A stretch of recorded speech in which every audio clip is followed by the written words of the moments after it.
can say yes, they are, of any witness that's remaining. And that I'll find out at the end of each witness's testimony if they have anything. Well, remember, we haven't rested our case. This was the first opportunity, because it was a break, that the juror indicated that they had a question. And so we're assuming, it may be a wrong assumption, that it involved the last witness that was on the stand. Maybe it was the one prior, or maybe it was something last week. We don't know. But I think probably in abundance of caution, we should attempt to determine what that question was and let them know that there is a procedure for them to ask questions in the future. But we haven't rested our case. If it was something that we could easily correct, or the transcript itself speaks to it, and we can comment on it in some way. And it may very well be that the state will want to employ the same procedure depending on what the question is.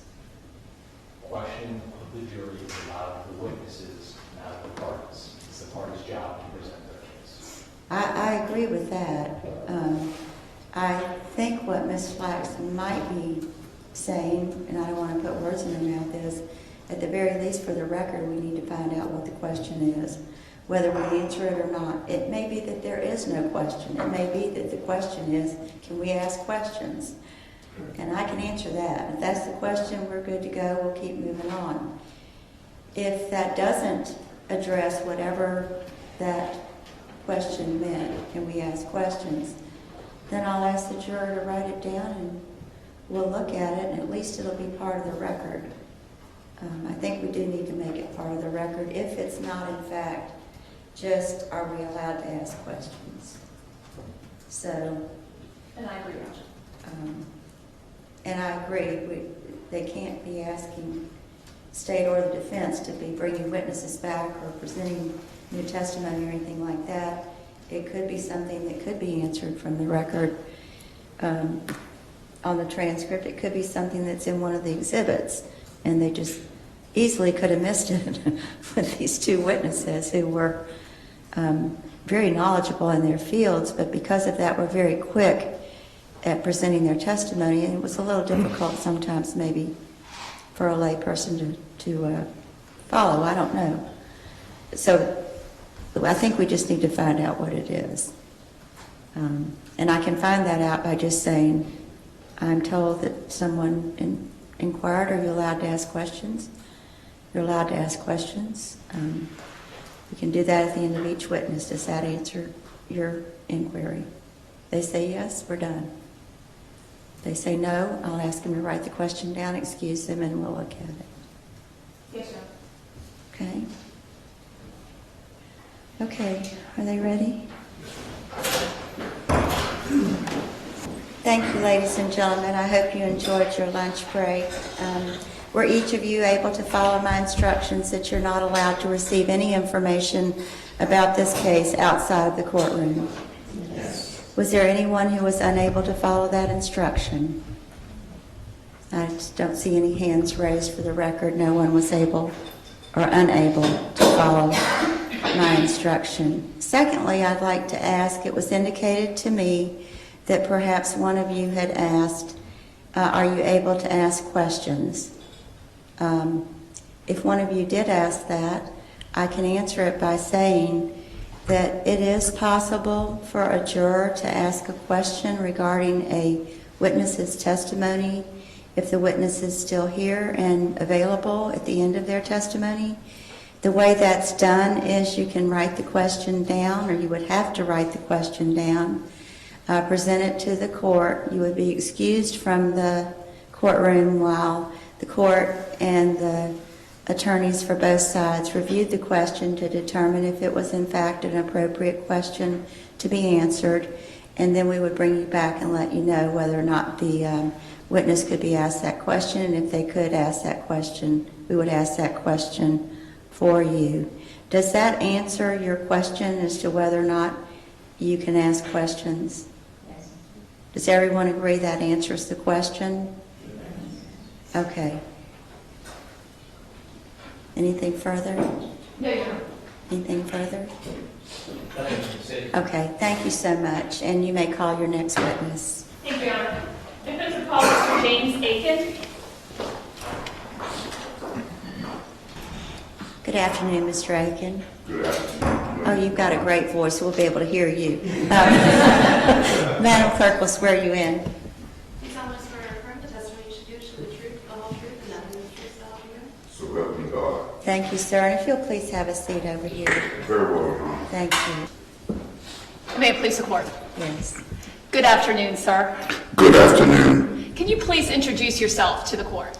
My name is James Evans Aiken, A-I-K-E-N. And Mr. Aiken, if you can, tell us of your professional experience within the prison system. Well, I'll be as succinct as I can. I started in corrections about 45 years ago at the Manning Correctional Institution in the position of a substance abuse counselor in 1971. This was a medium security prison that housed youthful offenders and, of course, inmates that were somewhat disruptive, to say the least. From there, I was promoted to administrative assistant to the warden of that same facility. From there, I was promoted to the rank of deputy warden of that facility. I was over classification, security, management of inmate population, disciplinary, all aspects of a security delivery system. From there, I became deputy warden at the state penitentiary in South Carolina. This was a maximum security facility that housed the most dangerous predator inmate population in the South Carolina correctional system. In fact, we took inmates from jails that were in pre-adjudicated status and moved them into this particular prison when they could not be adequately managed in the jail system. From there, I became warden of the Women's Correctional Center in South Carolina. At that particular time, that institution was undergoing some difficulties in relationship to the safety and staff and inmates, as well as constitutional issues and sound correctional practice. So I was sent to that prison to so-called put the toothpaste back in the tube, to stabilize that prison, not only as it relates to the protection of staff, inmates, and the public, but also to protect the taxpayers' pocketbook. You have to look at the most efficient way of operating correctional facilities. From there, I was sent back to the state penitentiary as the warden, the chief executive officer of the prison I just shared with you. Also at that prison, we managed death row population, as well as mentally ill population that were adjudicated in the civil system and really patients for the state hospital, but they needed maximum security settings, or should we call enveloping, and they were housed also in that facility. In that position, I was required to carry out executions. Relevance. I'm not sure where we're headed on this. Your Honor, we're just establishing his credentials at this point. Well, I'm not sure what that last statement has to do with his credentials. Let me ask a follow-up question. Okay. Have you attended an execution in Florida? Yes, I have. All right.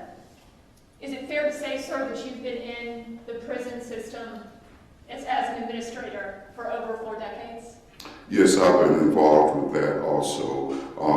Not only in the state of South Carolina, I was commissioner for corrections in the state of Indiana, commissioner for corrections over the U.S. Virgin Islands, as well as a consultant and expert for the U.S. Justice Department, National Institute of Corrections, where we taught wardens how to be wardens of supermaximum security prisons, and that was at ADX, the most secure prison in the world, as well as leadership development, classification, emergency response, managing various aspects to include security threat groups, etc. And also I was appointed as a member of the Prison Rape Elimination Commission. Objection, Your Honor. Relevance. Can you look for a sidebar, please? All right, we were beginning to have argument in sidebar regarding, I think the last statement of this witness. Does he need to leave while we have this argument? I don't believe so, Your Honor. Huh? I don't believe so. Okay. But we ventured into another area, which was what the anticipated testimony might be. So it's two different things. One is, this gentleman, Mr. Aiken, is giving us his credentials, his background, what he's done, how he ends up being here to testify about prisons or anything about prisons because of his work history, correct? Yes, Is that correct? And that was the original objection, was he was talking about things that didn't seem to indicate that they would have anything to do with whether or not he could talk about prisons, like being on outside commissions and things like that. I'll just put it generally. But then we got into the possibility or the probability that the last thing he stated was something along the lines of that he was a member of a prison rape commission, is that correct, or prevention commission? That was correct, Your Honor. I was appointed by the leadership of the Senate of the United States Congress for the Prison Rape Elimination Act that was passed unanimously by Congress under George Bush. Okay, for the Prison Rape Elimination Act, correct? That is correct, Your Honor. And that's what the state objected to, correct? Yes, sir. Okay. And then it became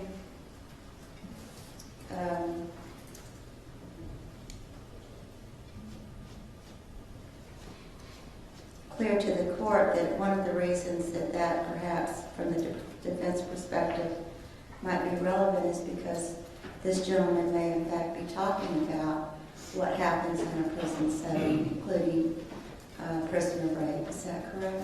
Yes, Your Honor. So I excuse the jury so we can have an argument about this prior to the jury. It's almost like a proffer, if you will. And Your Honor, I'll be happy to do it one of two ways. The state of Florida elected not to depose Mr. Aiken, although he was listed on December 5th. I'll be happy to proffer the entire testimony. And then the court can decide, and we'll just have to do it again. Judge, we don't need to proffer the entire testimony. If Mr. Aiken's testimony is that he, based upon his experience and his expertise, believes that Mr. Smith does not pose a risk in general population to other inmates or guard staff, I think that goes to Mr. Smith's character. I think he can even generally say, based upon the charges that Mr. Smith has been charged with and his age, that perhaps he may have to be placed in protective custody. I think talking specifically about inmates are raped, inmates are stabbed, sex offenders are targeted, beat, killed, whatever it may be, has no relevance to mitigation in this case. And it can only possibly inflame passions that either a juror may think that that's too harsh and ought to be executed, or I'd rather have him be raped and stabbed in prison than executed by the state of Florida, let's send him there. That's not appropriate mitigation. So they want to talk about that he's amenable to incarceration and discuss how he would need to be incarcerated based upon the generalization of the charge and his age. The state has no objection to that. But bringing before this jury the fact that potentially Mr. Smith would be stabbed, raped, and murdered in general population because of his offenses is inappropriate mitigation testimony. Okay, so I think I'll put words in Mr. Cleo's mouth, if you will. We don't need to proffer all of this gentleman's testimony, just the testimony that would relate to anything other than in general. He's appropriate for a life sentence for being placed in prison, that in general, not with any specifics, that because of his age, well, that's a specific, but because of his age. Well, and Mr. Aiken has spent a tremendous amount of time reviewing the prior incarceration records, specifically of Mr. Smith. So that opinion is not based solely on Mr. Aiken's vast knowledge of the prison system, but it's also based on his personal review of the records. Go ahead and proffer anything that you feel like the state is objecting to. I think it's pretty clear what they're objecting to. And In other words, I don't think you have to go back and proffer his credentials. We can start with what he reviewed and where you want to go with that. okay. Mr. Aiken, I'm going to somewhat fast forward. If you can, is there an informal hierarchy within the prison system? Yes, it's an informal hierarchy within the, as commonly called, the convict code. It's an informal mores and rules and regulations that inmates follow, and has been in existence for at least 45 years that I know of. And how would you describe any concerns specifically as it relates to Mr. Smith, understanding that he has been convicted of capital sexual battery and the murder of an 8-year-old child? His vulnerability level is very high. And why is that? And the reason why is because of his age, the nature of the offense, and his sexual criminal activity, prior convictions, etc.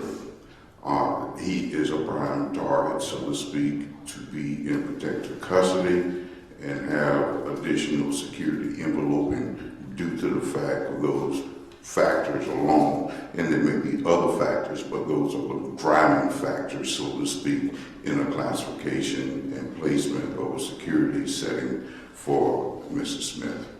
And specifically in regards to classification, why would it be necessary to put him in a specific security envelope in your consideration?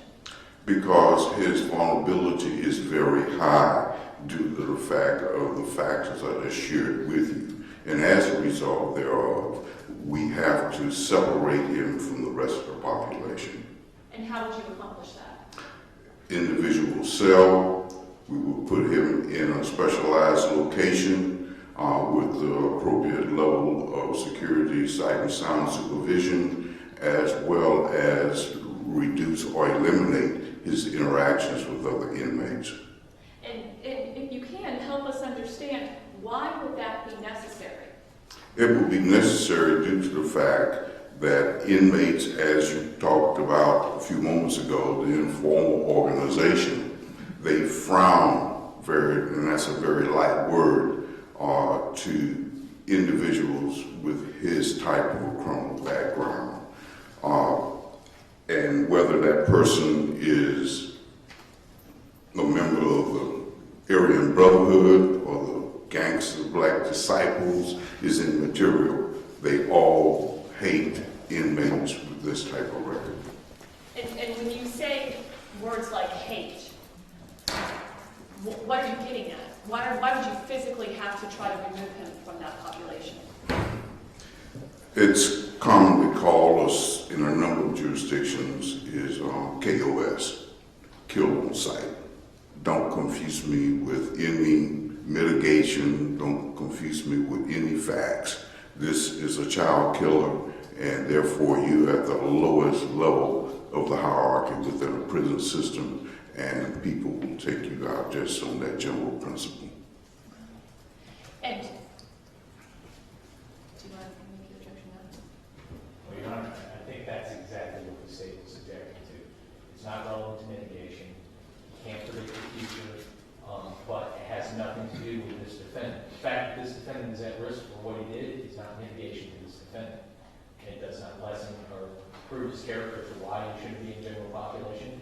If that's the case, the argument should be, we'll put him on death row, and then he doesn't need to have it. That's inappropriate. It doesn't go to this defendant's character, the risk that he poses to himself based on what he chose to do by other inmates in the prison system. What the other inmates are going to do has nothing to do with his character. If they want to talk to Mr. Aiken about what he has done in the past and that he's not a security risk and he poses no risk to anybody else, that's his character. He's amenable to life incarceration versus the death penalty. If he had stabbed multiple inmates, I'm sure we would probably be arguing that as aggravation and he's not amenable to life in prison. But it's all about what his character is and not what the others within the system would be doing to him. That is not mitigation. Any response? And Your Honor, I will cite the actual statements we tell the jurors, which it is any fact that they deem is mitigation is mitigation. Anything, and they specify, and I'll actually even pull out the actual instruction that we're going to give to the jury.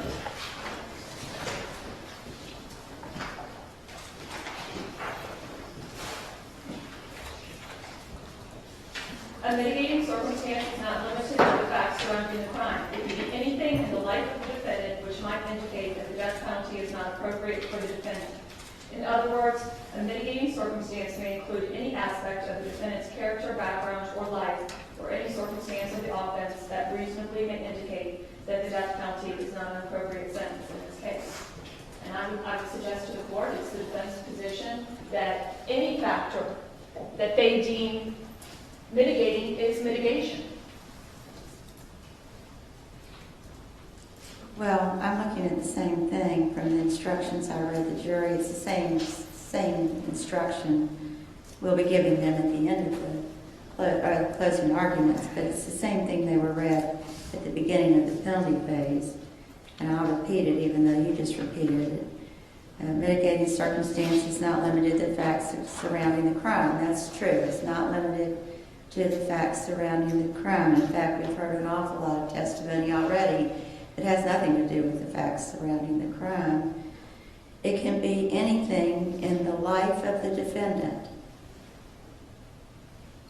which might indicate that the death penalty is not appropriate for the defendant. Nothing about this testimony so far has anything to do with the life of the defendant. Now, his prior criminal record has something to do with the life of the defendant, but what might happen in his life after we leave here, whenever it is we leave here, is not even on the table yet. We don't know. So it's not, what he's testified to so far is not yet anything in the life of the defendant, other than I suppose he can certainly testify that he's reviewed his record and he has all these prior incarcerations and what the crimes were for. In other words, a mitigating circumstance may include any aspect of the defendant's character. What might happen to him in the general population, I can see has nothing to do with his character. His background, it definitely has nothing to do with his background. His background is what it is, but what results from it is not even on the table yet. We don't know. We can guess. We can presume. We could do all sorts of things, but it doesn't exist yet. Or any circumstance of the offense that reasonably may indicate that the death penalty is not appropriate. None of this has anything to do with whether or not the death penalty is appropriate. What it has to do with is whether or not, even though a life sentence, it will be argued, is appropriate, for this gentleman, a life sentence means something different because it means he'll have to have more protection because of other things, but it doesn't indicate that the death penalty is not an appropriate sentence. It merely indicates that while life might be appropriate, his life in prison sentence would be served differently than the majority of the other inmates, although there would be some others in similar circumstances with the envelope of protection, I think was the way it was worded. I don't see how it's relevant to mitigation at all, but I think I'd like to take a short recess, and I'll certainly review it and see if I come up with anything. And if either of you have any case law or anything you'd like to present in some kind of prior case that would show that this type of evidence is appropriate in a penalty phase. Now, it might be appropriate, maybe, I'm not saying it would be, could be appropriate maybe in a Spencer hearing where it would be argued to the judge, look, this is, this is what we couldn't present to the jury, but this is important for the judge to know, and for the sentencing person to know. And Your Honor, respectfully, by the court saying that, to me, you're conceding my argument. They're the fact finders now, Your Honor. They're the ones that impose death. They're the fact finders, I agree, but he's still entitled, if they were to determine that death was the appropriate sentence, Mr. Smith would still be entitled to a Spencer hearing. And I So, understand and he's that. still entitled to a Spencer hearing. There is still a role for the judge outside of what the jury decides. So I would assume that if there was anything to present at a Spencer hearing, it would be facts. And the judge would be hearing facts that the jury did not hear. But I don't know that. We've never done that here before. And we're all treading on new ground. But I think the best thing to do is to take a 15-minute recess. Y'all look for anything you want to look for to present to me. But my initial thought is that this evidence, testimony from this gentleman, while a lot of it might be very important for the jury to hear, anything about what kind of protection he would have to receive if he were given a life sentence, to me is not mitigating. So it's not what the statute or the instructions are asking the jury to look at. So, In your Honor, we have a case of this, Luther Sanchez's whole case cited as true that we stayed cited at 211, Summary Code 930, it's a 2017 case. And if the court reviews starting with Headnote 32, it specifically addresses this type of mitigation. What true stands for is exactly what we argued, which is. And Your Honor, may I have a copy? Yeah, it's Luther Sanchez has what let me do this. You can finish your statement, but then I think we need to take a break. The defense needs an opportunity to review this. I need an opportunity to review it. Absolutely. And just what the premise is talking about how the defendant would be peaceful within a prison setting is mitigation and is relevant. Talking about future escapes or future harm that may come to the defendant, whether he poses a risk later on, speculative matters or not, it speaks to those matters. All right. Do you have a copy of it? I evidently just got it through Your email. Honor, I just emailed it, and I know I have another copy I'm looking for All right. right now. We'll take a 15-minute recess. Thank you.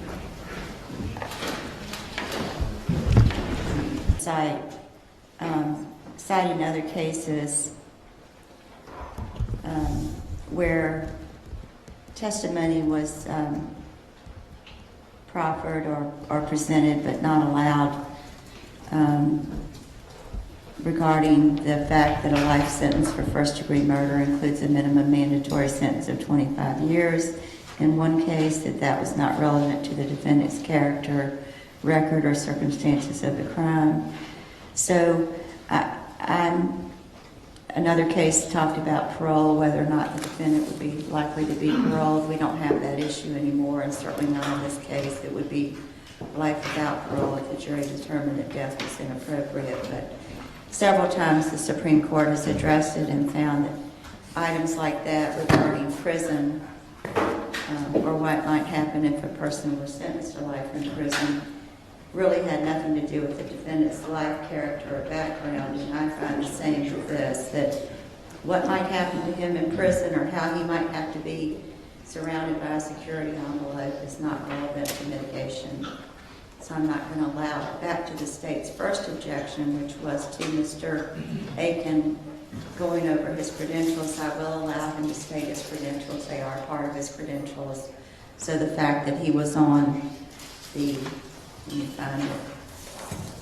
It's the National Race Elimination. Yeah, the fact he was involved with that, that's part of his qualifications, as long as he doesn't get into anything about how that has anything to do with Mr. Smith, that's fine. So I'll allow him to answer that, and I think that's where we are. Okay? And your objection, of course, is noted for the record.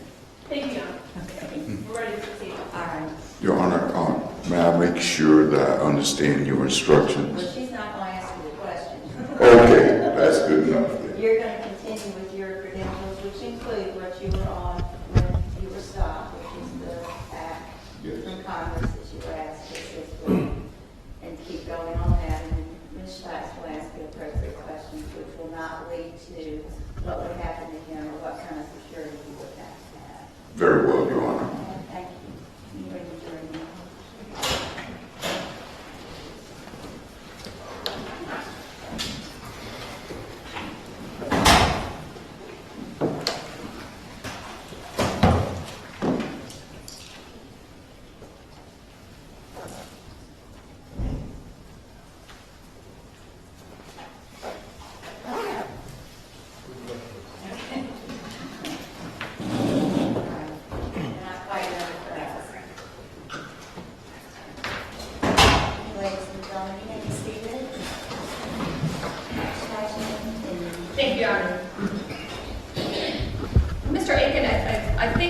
of left off with the fact that you've been an administrator of prison for over 40 years.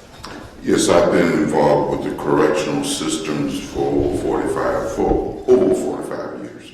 And is that just in South Carolina, or have you also been involved in other jurisdictions? I was Commissioner for Corrections, Juvenile and Adult for the state of Indiana, as well as Director of Corrections for the United States Virgin Islands, as well as providing technical assistance to jurisdictions throughout the United States through the U.S. Department of Justice, National Institute of Corrections, teaching wardens how to be wardens, teaching wardens how to be wardens of super maximum security prisons, classification to which I've classified thousands and thousands of inmates, as well as to assist in developing classification systems of inmate population, as well as other issues such as disturbance, control, riot control, hostage situations, use of force, etc.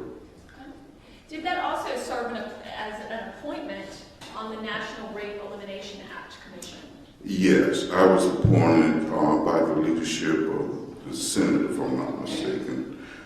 This was a unanimous bill, believe it or not, passed through Congress under George Bush for the Prison Rape Elimination Act or Commission to develop national standards that were published under President Obama, and it's throughout the United States now in state, federal, as well as local jurisdictions.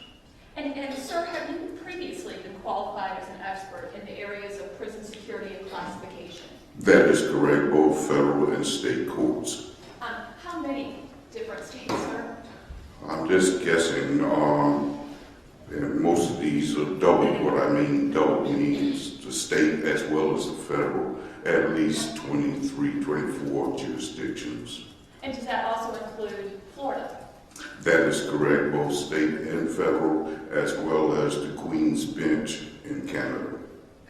And Your Honor, at this time, I would seek to tender Mr. James Aiken as an expert in prison security and classification. If you guys have questions on All right, you will be entitled to testify in that regard. Thank you, Your Honor. And Mr. Aiken, were you asked by myself to review items concerning Jonathan Smith? That is correct. And what did you review? I reviewed criminal history. I reviewed some psychological history from an operational perspective. I reviewed some of the socialization processes that he's been involved in. And after a thorough review of those records, in terms of, you had mentioned one of the important aspects of your positions over these last 40 years has been what you call classification. That is correct. And have you formed an opinion in regards to the classification of Donald Smith based on his prior behavior? That is correct. And what is that, sir? He would be housed in a very high security setting. Usually the nomenclature would be maximum security or closed security environments. Based on your review of his prior incarceration records, does he pose any kind of a risk to other inmates or to correctional staff? At the very lowest ebb of probability of being a threat to staff as well as other inmates. And why is that, sir? What factors do you assess when you're rendering that expert opinion? Obviously, I looked at his previous incarceration history, and I looked at his age, which is very important, that the older an inmate is, the more vulnerable that inmate becomes within a security setting, and less of the probability of him being involved in random or systemic violence. I think we're okay. He's going to move on.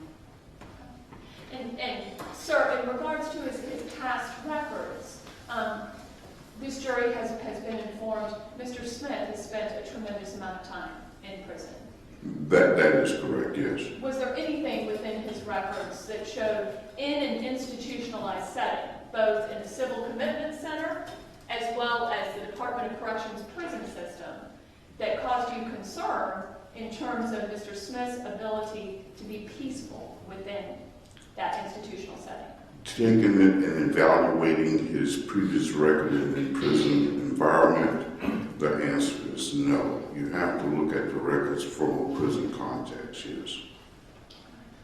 And sir, you are familiar with the Florida Department of Corrections system?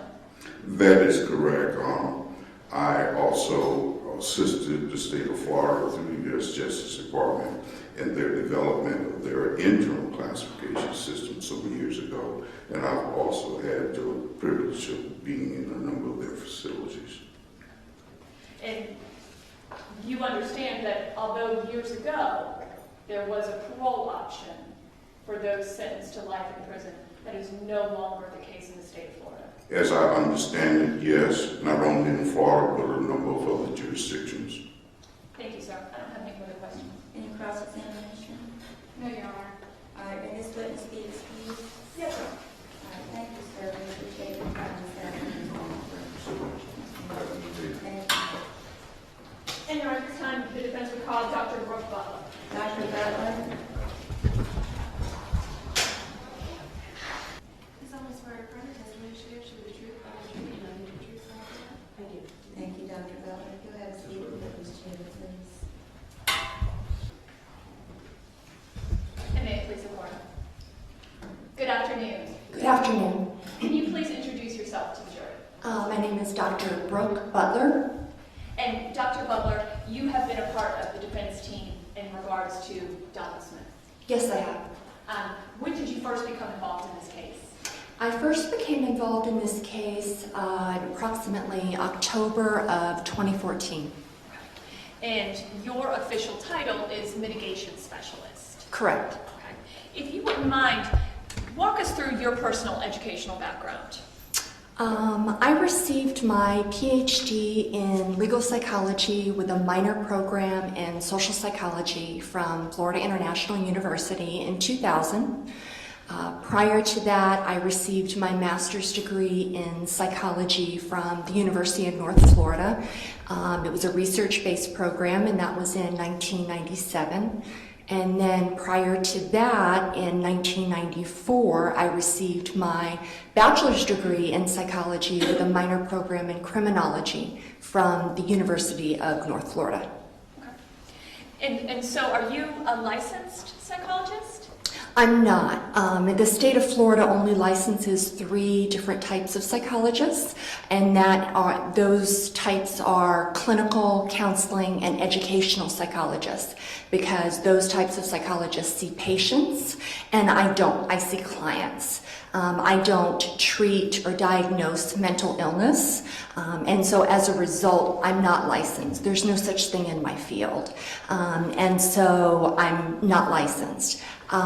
If I could be, I would be, if there was such a thing in my field, but I'm not. Okay.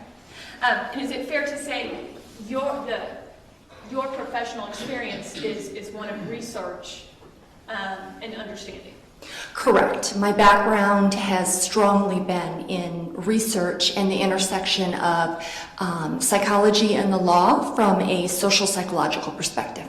Okay. And where do you currently work? I currently own a private practice in Sarasota, Florida, and have done so since 2011. And prior to owning your practice, what other professional positions did you hold? Prior to owning my practice, which focuses in the areas of psycholegal research, mitigation, and litigation consulting, I worked in the same capacity from, I believe it was 2009 to 2011 for the Office of the Public Defender, 12th Judicial Circuit. And then prior to that, I worked in the same capacity as an independent contractor in both Sarasota and Miami. Have you also held academic positions? Yes, I have. And can you explain briefly those? Yes, I've held academic positions that have been both tenure track as well as non-tenure track positions at the New College of Florida, University of South Florida, Sarasota, Florida International University, and the University of North Florida. I was also on the institutional Research Board, or the IRB, which is a group of both faculty and non-faculty members that serve to protect the rights of participants who take part in research conducted by the faculty and staff, or the faculty and students at the college. Okay. And have you published any articles? Yes, I have. Okay. Approximately how many cases have you been appointed to or retained in or consulted on? I have been appointed to, retained in, or consulted on well over 100 cases in the course of my career. And do the vast majority of those include death penalty? Yes, the majority have been capital cases. And have you previously given expert testimony in court? Yes, I have. Okay.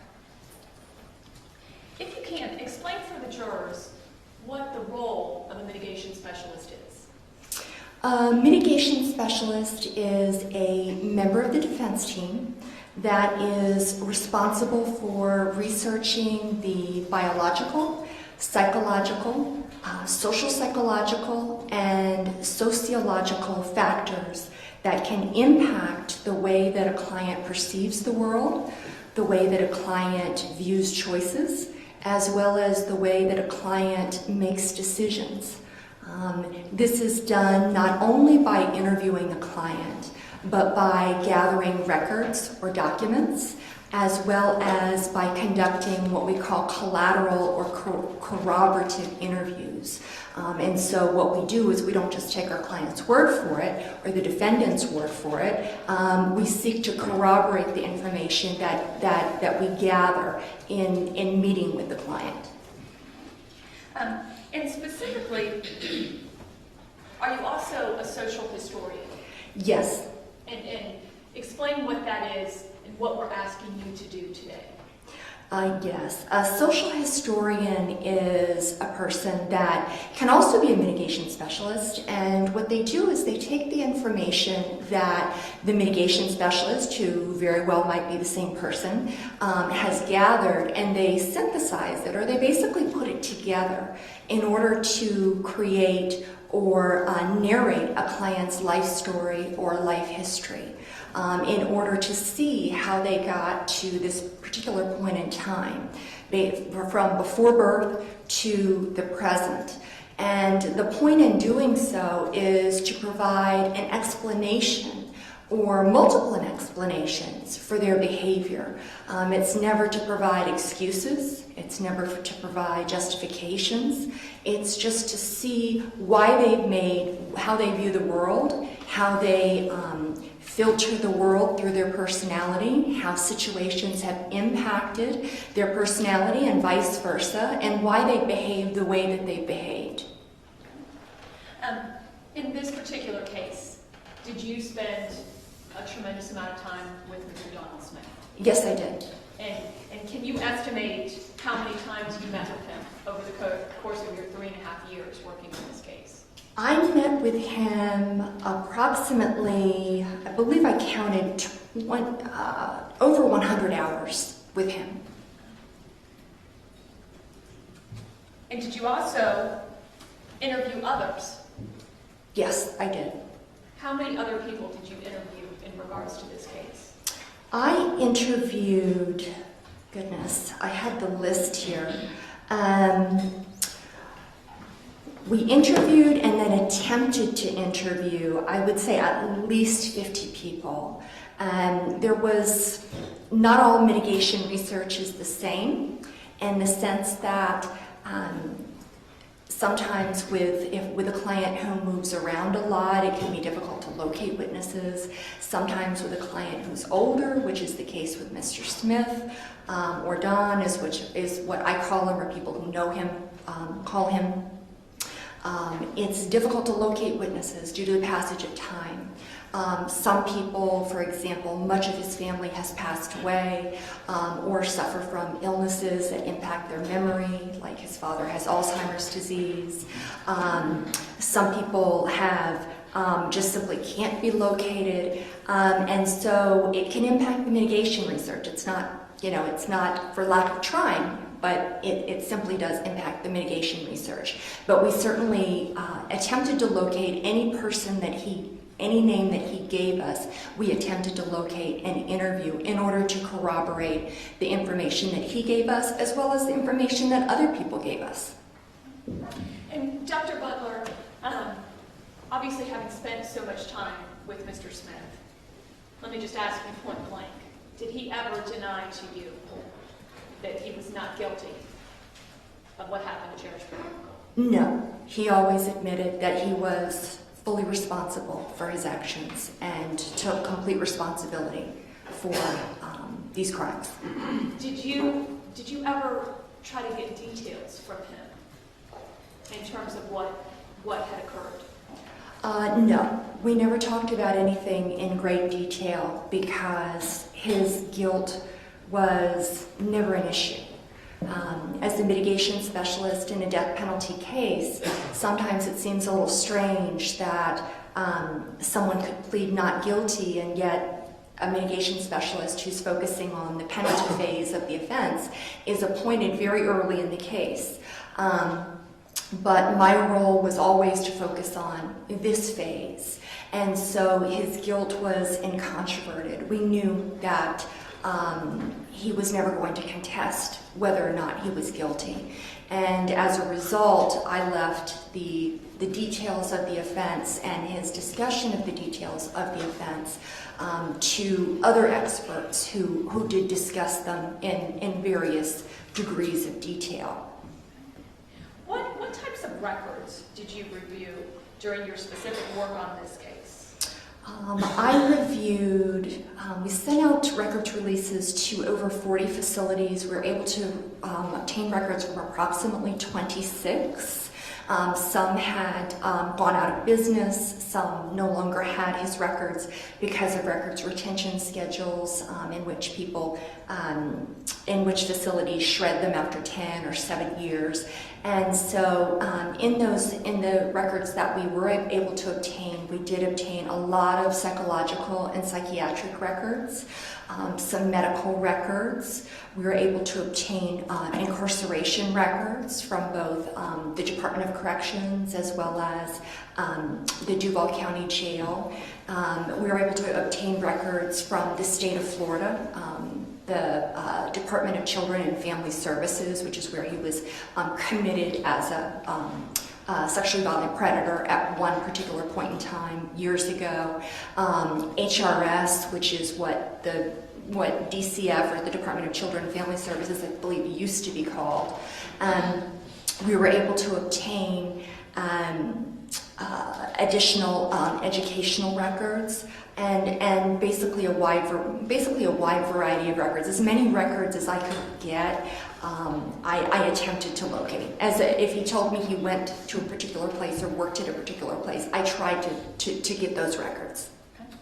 And the people that you were able to interview, what kinds of interviews did you conduct in the case? I did my best to conduct in-person interviews because people tend to be more forthright when they are, when you sit down with them in person, and usually at their homes.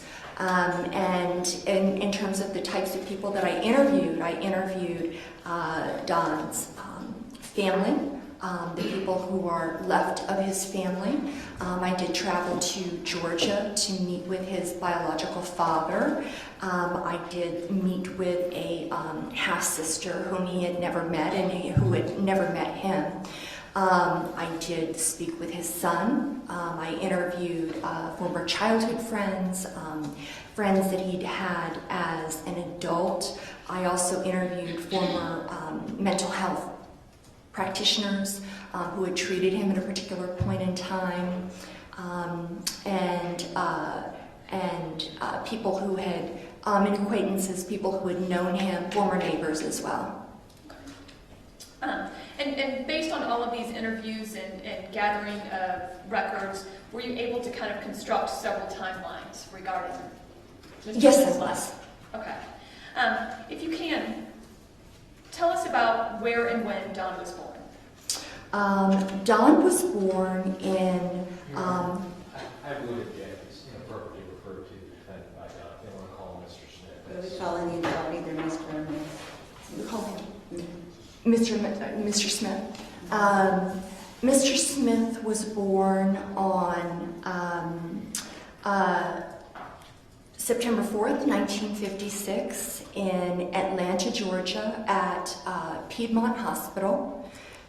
He was a premature baby. We know this by his mother's account, and his birth certificate indicated that he weighed 6 pounds and 2 ounces at birth. How old was Mr. Smith's mother when she gave birth to Mr. Smith?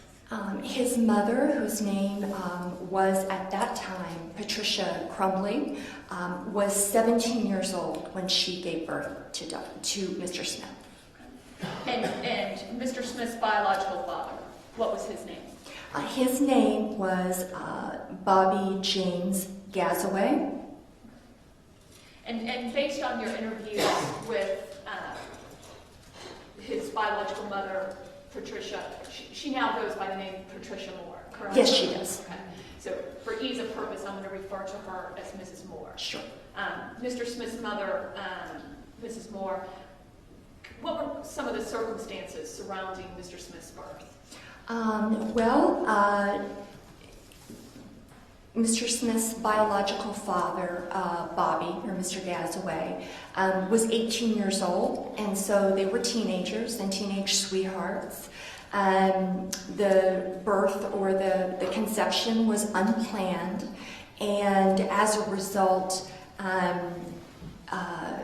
Patricia did not receive the best prenatal care because she knew that her parents back in the 1950s would not have approved of an unwed pregnancy, a surprise pregnancy. Her parents were named Veda and Donald Crumbley, and she had one sister. And her mother was described by various people as quote-unquote cold, did not like people. Her father was a little more laid back and a little more interactive. But either way, they were very image conscious, and they did not like the idea. She knew that they would not approve of the situation that she had gotten herself in.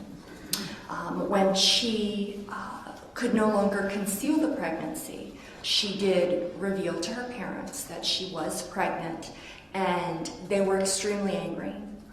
They weren't just angry that she was pregnant, but they were angry that the father was in fact Mr. Gazaway, who they viewed as a man who was really from the wrong side of the tracks. They said a lot more derogatory terms, or they called him a lot more derogatory names. And they basically said that he wasn't good enough for their daughter, and that he certainly wasn't good enough for their family. He had dropped. Stop you for a moment. Sure. Based on all these interviews, it's been suggested that Mrs. Moore's family was affluent. That is not the case in terms of the beginnings. They worked, I believe, in a cotton mill. And so in terms of Mr. and Mrs. Crumbley, her parents, they were not affluent at all. They came from, very humble beginnings. They wanted people to believe that they had more than they actually did. They perhaps tried to live beyond their means, but they weren't wealthy at all. Appearances were very important to them, and so they were not wealthy. But I do think that they pressured their children to perhaps break out of the cycle of poverty. And so when they found out that Patricia was with Bobby, who had dropped out of high school, and it was rumored, I have no idea how true this is, that his father made moonshine. If I may object, it's supposed to be about the defendant, we haven't got there yet. If we could. Well, I'll ask The Ms. Maxey? objection is irrelevant. Okay, you want to rephrase the question to her, but also rumors, I don't think are anything that we can present to the jury. No, and I have no problem with that, Thank Your you. Honor. Why is it important in understanding Donald Smith to relay Patricia Moore's beginnings and the beginning of Mr. Smith's life? Why is it important? Because it's how he was raised for the first few years of his life, which were formative. And what was that? It was very conflicted because her parents forced them to, they eventually did get married, and her parents were very angry about that. They said if they continued to be married, they would force, they basically wouldn't speak to her again, particularly her mother. And so they, I don't know if you want to say forced, but strongly coerced her to divorce the man that she, by all accounts, loved. And so she moved back in with her parents, gave birth to Mr. Smith, and she lived with her parents while Mr. Smith was, for the first few years of his life. And she wanted to give up Mr. Smith for adoption because she was a single mother. By that time, she divorced Mr. Gazaway, and she knew she didn't have the means to support a son. And her parents got wind of that and said, no, we'll adopt him. And she knew how she'd been raised and said, no, I don't want to do that. So I'm going to raise him.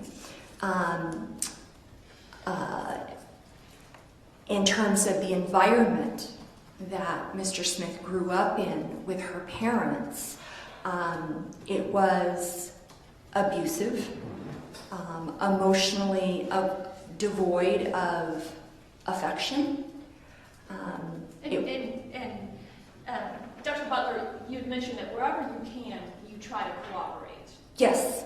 What kind of corroboration were you able to develop in regards to that opinion, if you will, that it was an abusive relationship?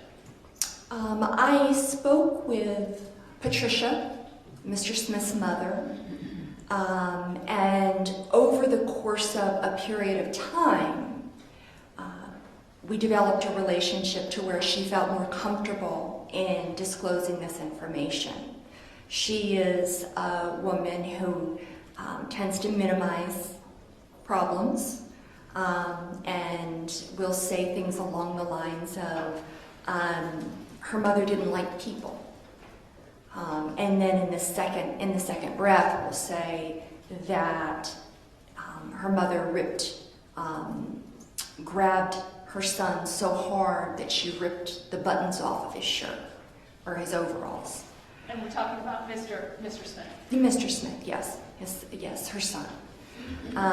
And so she can make one statement, and then when you ask for examples, you realize that there might be a little something more, something more significant underneath. And that has been something that I've seen that's been a little bit consistent with her. If she, contrary to exaggeration, she does tend to minimize. These decisions between the parents and the family, did that affect whether Mr. Smith ever had a relationship with his biological father? It did. He did not know that he had a biological father by the name of Bobby Gazaway until he was 9 years old.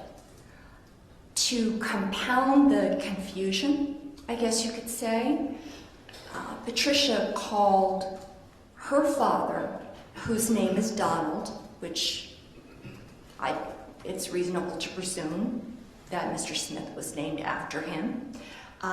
She called her father Daddy Don.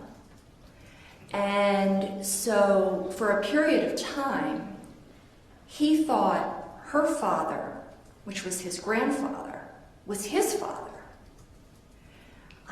And so it was a confusing family situation.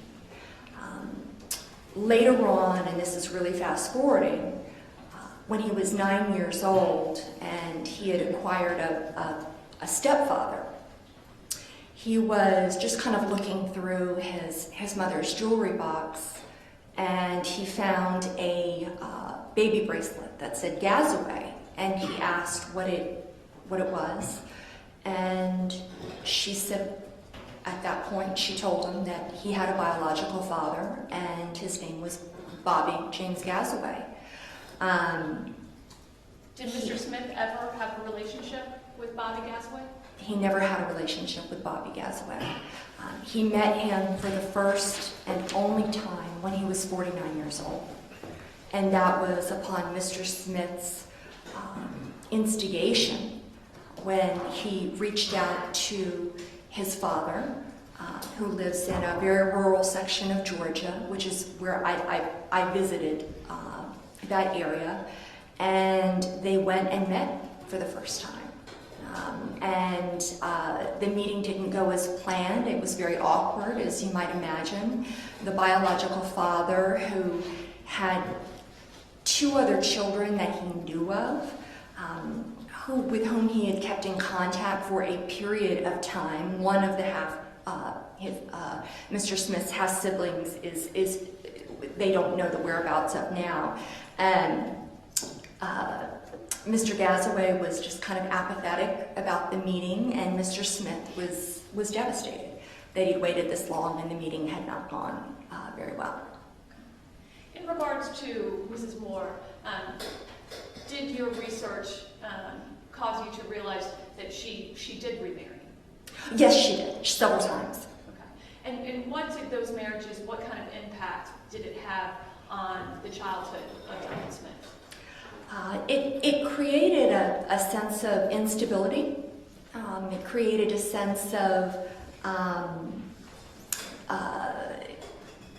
a real imbalance, I guess you could say. The first time she remarried was when Mr. Smith was approximately 3 years old. And he has reported several times, without hesitation, that his first memory was being taken from his grandparents' home and kind of grasping at the door frames, trying to stay there, even though it was a less than ideal environment. His grandparents liked to show him all, but were not exactly affectionate, loving, caring parents, if you will. They weren't prepared to be parents, so they weren't ideal in terms of caretakers. But he described it as a very sudden situation because he was left at home with them quite frequently, and Patricia found a man named Clifton Smith, married him, and suddenly took him away from his grandparents' home. And it was destabilizing, and he did love his grandfather very much, and he suddenly had a new home, a new father. Mr. Smith, Clifton Smith, who did eventually end up adopting Mr. Smith, Mr. Donald Smith, was a wealthy man by all accounts. He was a Liberty Insurance salesperson and did provide very much financially, but emotionally it was an entirely different story. And ultimately, were both Mr. Smith as well as his mother open about that? In terms of the effect it had on Mr. Smith? Yes. Did Mr. Smith experience any other type of abuse as a child? He did.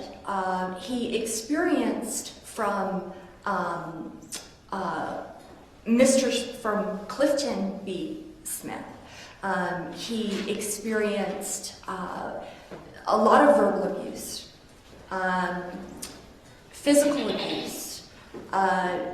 Clifton Smith, for whatever reason, was very jealous of the bond that he and his mother had, that Mr. Donald Smith and his mother had, and would do things like, if they were on vacation, one time he locked him out of the hotel room and wouldn't let him back in, and no matter how much he pounded on the door. He didn't want Mr. Donald Smith to be comforted by his mother.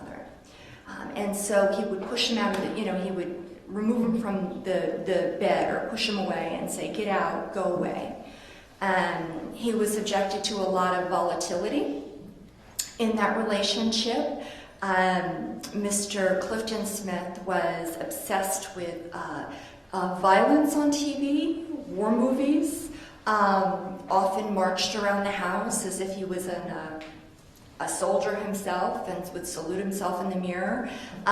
It terrified Mr. Smith, and he didn't know how to take it. Looking back at it now, Mr.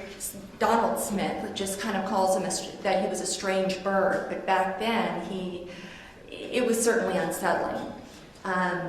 Mr. Clifton Smith also said things that were sexually inappropriate to Mr. Donald Smith. He would call him sexually inappropriate names. He would grab at Mr. Donald Smith's buttocks, and he would do things like that. Additionally, there was significant confusion, which could be considered abuse, regarding boundaries and mental illness.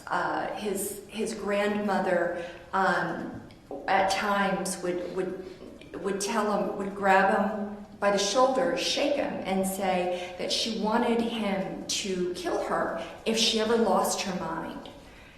And he didn't understand it. He had no idea what it meant. But again, it's not something you say to someone who's so young, or really any child for that matter whatsoever. Did Mr. and I apologize for interrupting No, you. please. Did Mr. Smith's childhood involve moving in several different places? It did. As Mr. Clifton Smith, as a salesperson, his job involved moving from many different states. And as a result, he was in, I believe it was, Ohio. I know that there was, Richmond. There were, many different states that they moved to, and as a result, Mr. Smith was always the new kid in school, and as a result, he was often bullied when he was very young. And even though he'd always felt very different and always felt very alienated and had a hard time making human connections with people, it made it worse when he was the new kid, and it made it worse when he would be uprooted again to the Northeast, and he would not have any friends. And so he would resort to trying to mimic other people's behavior to try to fit in. Didn't really work. And oftentimes, sometimes he would even resort to paying other kids to play with their toys, which might have worked in the short run, but it didn't make him fit in. The kids would be happy to take his money, but it didn't get him any friends. Did Mrs. Moore end up remarrying again a third time to Mr. Marlin? Yes, she did. And did that call for them living in Jacksonville, Florida?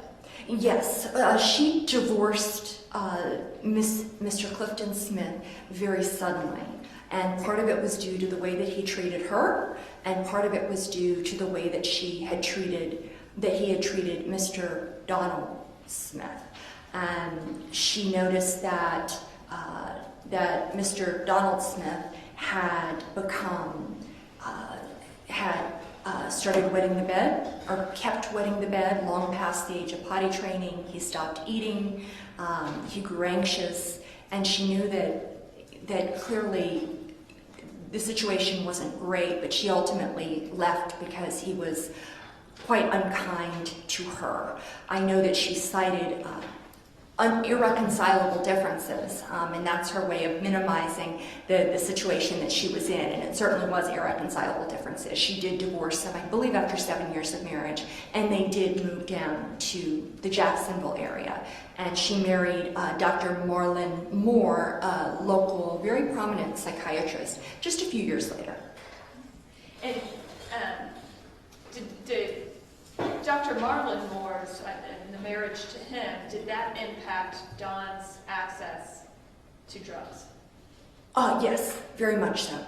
What did your investigation reveal? Dr. Moore was a psychiatrist. He had a home practice, and as a result, he had a wide access to medications in his practice.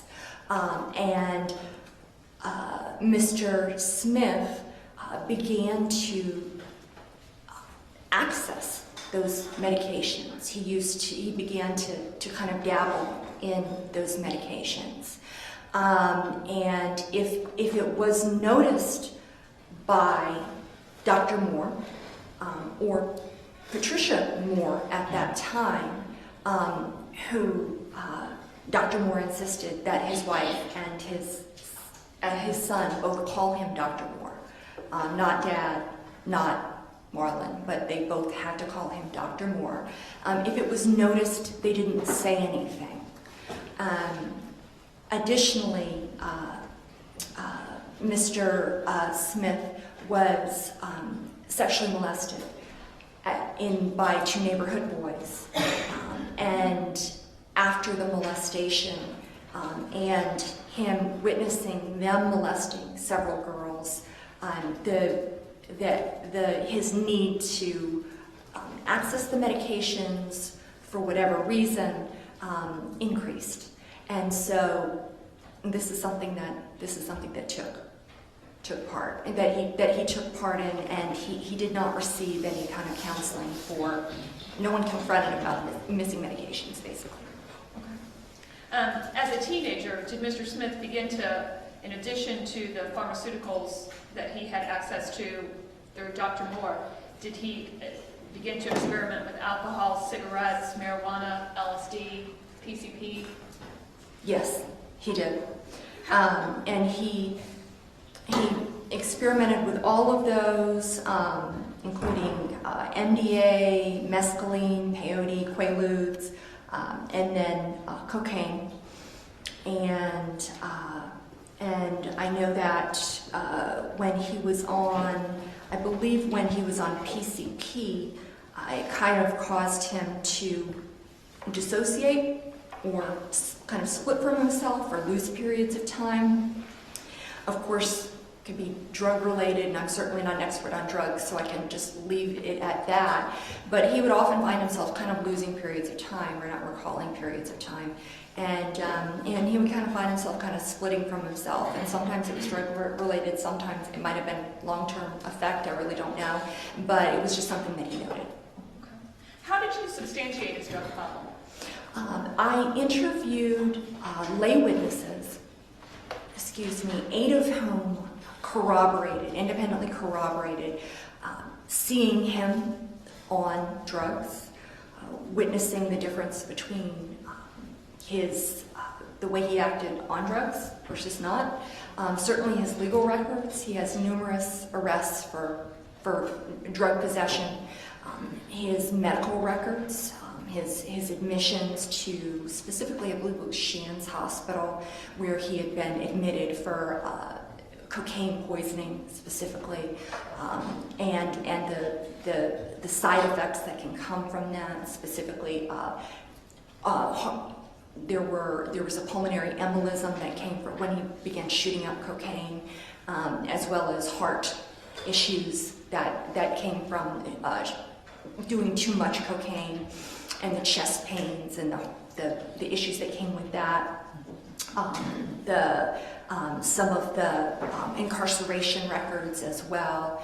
And so there were a wide variety of sources. And of course, Mr. Smith was very open about the fact that he had been experimented with a wide variety of drugs, but crack was something that he became very addicted to, and it really impacted him very negatively. Through your investigation of talking to other people as well as Mr. Smith himself, did Mr. Smith literally have another name that he went by in terms of a nickname to reflect his cocaine use? Yes. And what was that name? That name was Wheezy. Okay. And did you speak to several people who corroborated that he almost had this different side of him that was cocaine wheezy? Right.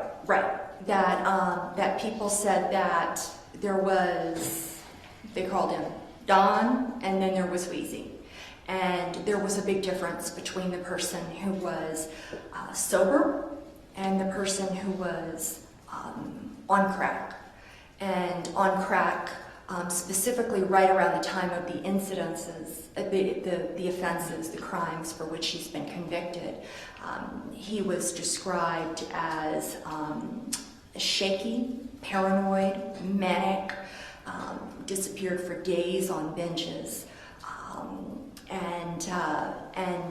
and that he was just he was very much a different person. That it was very clear that he was high and would discuss wanting very much to get treatment, and not knowing how he could get off this drug that really had a hold on him. In fact, had substance abuse negatively impacted his life? Oh, it's been profound. Yes, very much so. Starting how young did it start impacting his life?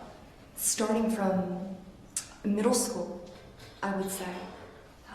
I know that we have a sixth grade report card, and at which time he was using, at which time he was experimenting, and the teachers were commenting that he didn't, he wasn't putting forth an effort. He seemed unmotivated. He was not performing well, that he was reasonably intelligent, but they were really scratching their heads as to what was going on. And Mr. Smith had told me, at that time, that he'd already started experimenting with alcohol, drugs, cigarettes, marijuana, those types of things. And then when he was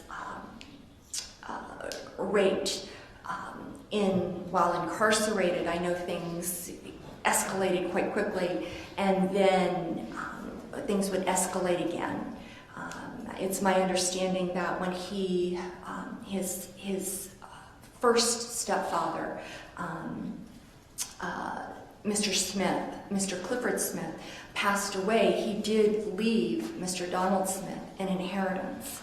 That was, I would say, approximately $100,000, maybe more, maybe less, but approximately.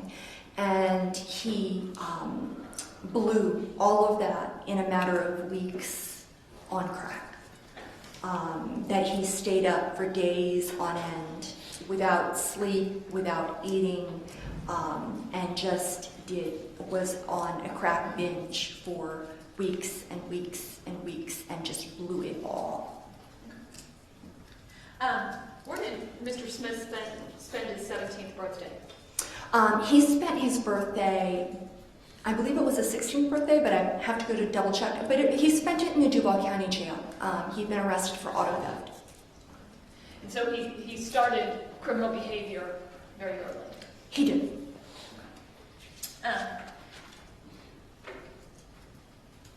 When you look at Mr. Smith's life, beginning at age 17, how many arrests has he had? He has had, I believe, in checking my notes, I believe he's had, in the state of Florida, 28 arrests for 62 charges, And in the state of Georgia, he had one arrest for 3 charges, specifically burglary, drugs, and theft by taking, and that was in the state of Georgia, and that was in 1975. Did Mrs. Moore recognize that Mr. Smith had a drug problem? Early on, no. She was very much in denial about that. She basically thought that it was a problem due to adolescence. Her focus when Mr. Smith was a child was very much on keeping her husband happy and very much keeping her social status high. She loved her son. She continues to love her son in the best way that she knows how. But growing up the way she grew up and the emphasis that was placed on appearances, her focus was on keeping her husband happy. And she also tends to minimize, and she tends to, I believe one statement was that she tends to look forward, she doesn't look behind, she doesn't look back. And she doesn't like to talk about things that are negative. She doesn't like to talk about things that are problematic. And so, as a result, Mr. Smith didn't get treatment for his drug addiction. She wanted him to basically to pray his addiction away, and for some people that absolutely works. He did. He prayed hard. And he went to, we have certificates for many Bible classes that he took. But for him, he needed more than that. And Did she do things to actually enable his addiction? Yes, she did. She, in spite of the fact that she didn't quite acknowledge it, she would give him money to pay off drug dealers and actually drive him to the areas where the drug dealers lived and would help pay them off. And she would allow them to come to her home. This was corroborated by someone who lived at the home at the time, and so the transactions could take place, I guess you could say. And again, it was hard for her to admit that it was an addiction per se. She viewed more of it as not accepting God into his life as opposed to a disease that he did have. Through your research and interviews, besides incarceration, whether it be civil commitment or jail or prison, did Mr. Smith have an address different from his mother?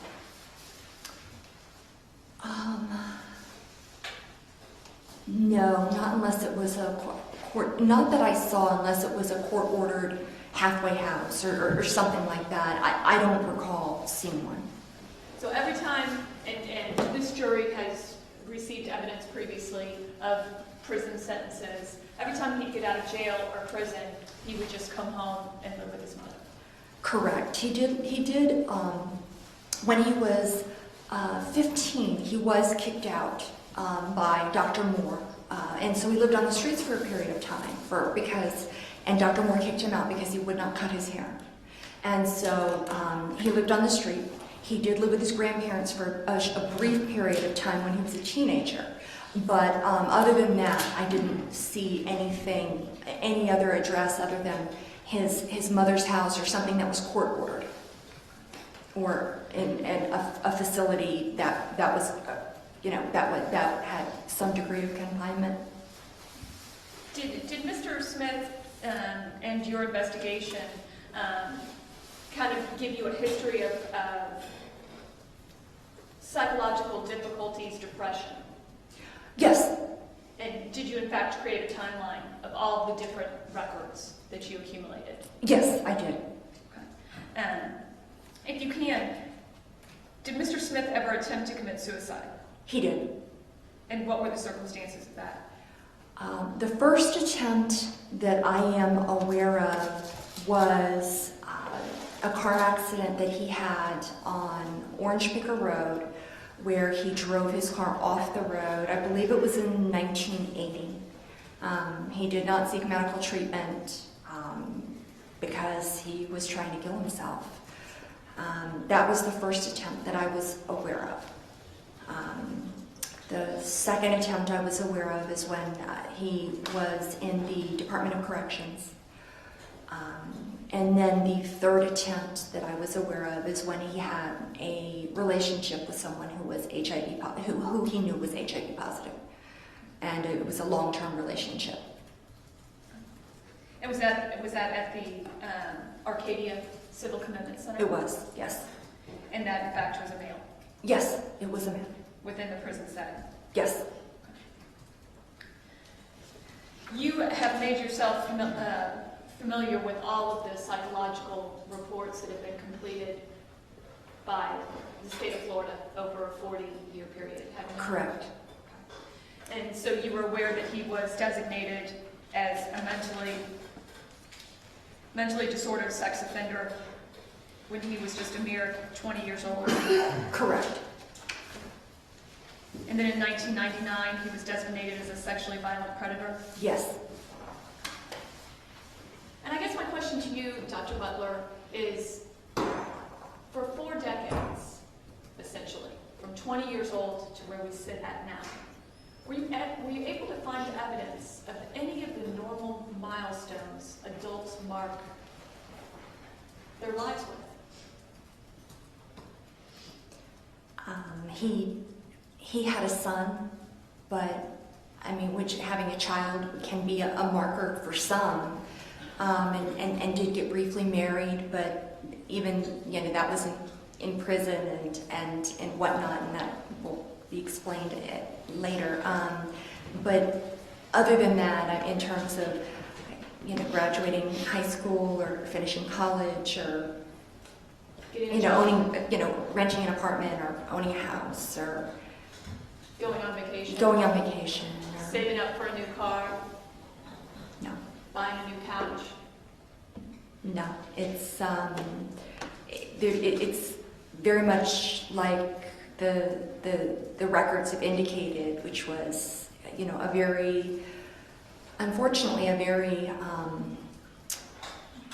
kind of self-fulfilling prophecy in terms of the inadequacy and the immaturity and the sense of inferiority and everything that he thought about himself at age 20 came true.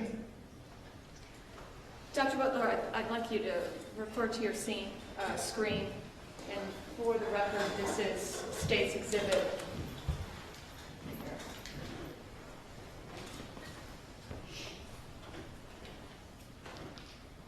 Oh, for identification, demonstrative exhibit only. Is it state's exhibit or defense exhibit? Defense exhibit. And this is a composite exhibit. This photograph that we're looking at, what is this a photograph of? This is a photograph of Mr. Smith's mother, Patricia Bohr, and Mr. Smith when he was a baby.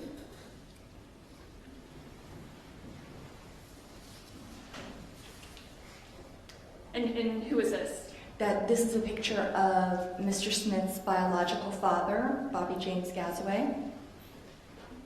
And this is the father that he never knew. Correct. That's the father that he met for the first time when he was 49. This is a picture of Mr. Smith when he was maybe about 3 or 4 years old. This is a picture in 1960, so he would have been about 6 years old, and this was that was taken with his maternal grandmother, Vader Crumley, and that was at the wedding to Clifford Smith, his mother's wedding. That's a picture of him and Mr. Smith and his grandfather, Donald Crumley. This is a picture of Mr. Smith, just a little bit older, with his maternal grandparents, Donald made it crumbly. This is a picture when he was, I'd say, approximately 8 years old. That's Mr. Smith. This is a picture when Mr. Smith was approximately 10 years old. A school picture. And the educational records that you received, when did Mr. Smith drop out of school? He dropped out of school in approximately the 10th grade and subsequently earned a GED and went to a technical or trade school and completed approximately a year and a half of that. This is a picture of Mr. Clifford Smith, his first stepfather. And this is a picture of Dr. Marlon Moore. Which would have been His second stepfather. This is a picture of Mr. Smith as a teenager with a rabbit, I believe. This is a picture shortly before he dropped out of school in the 9th grade, and Mr. Smith is circled. This is a picture of Mr. Smith and his date at a high school dance. And as you, number one, where did you get these photographs? I got these photographs from his mother, Mrs. Moore, Patricia Moore. After this high school dance, were you able to get any photographs of Mr. Smith living life? No, I was not able to. And this is his third stepfather, who married Mrs. Moore while Mr. Smith was incarcerated. So he never got to know Mr. Johnson. And Mr. Johnston is deceased at this point? No, Mr. Johnson is alive. Are these the only adult photos you could get? These were pretty much the only adult photos that I could find. And there are many more, are there not? Oh, yes, there are many more. But this, in fact, shows the progression of how Mr. Smith lived his life. Correct.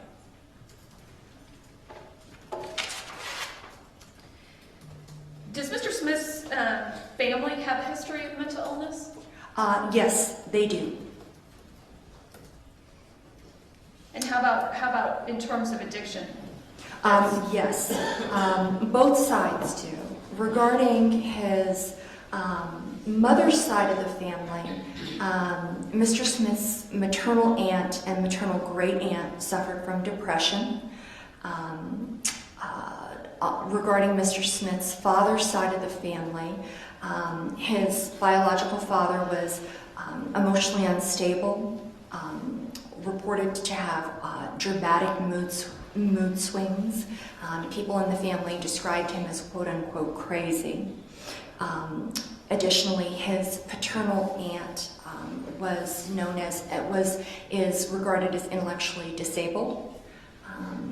And then as far as addiction is present in Mr. Smith's mother's side of the family.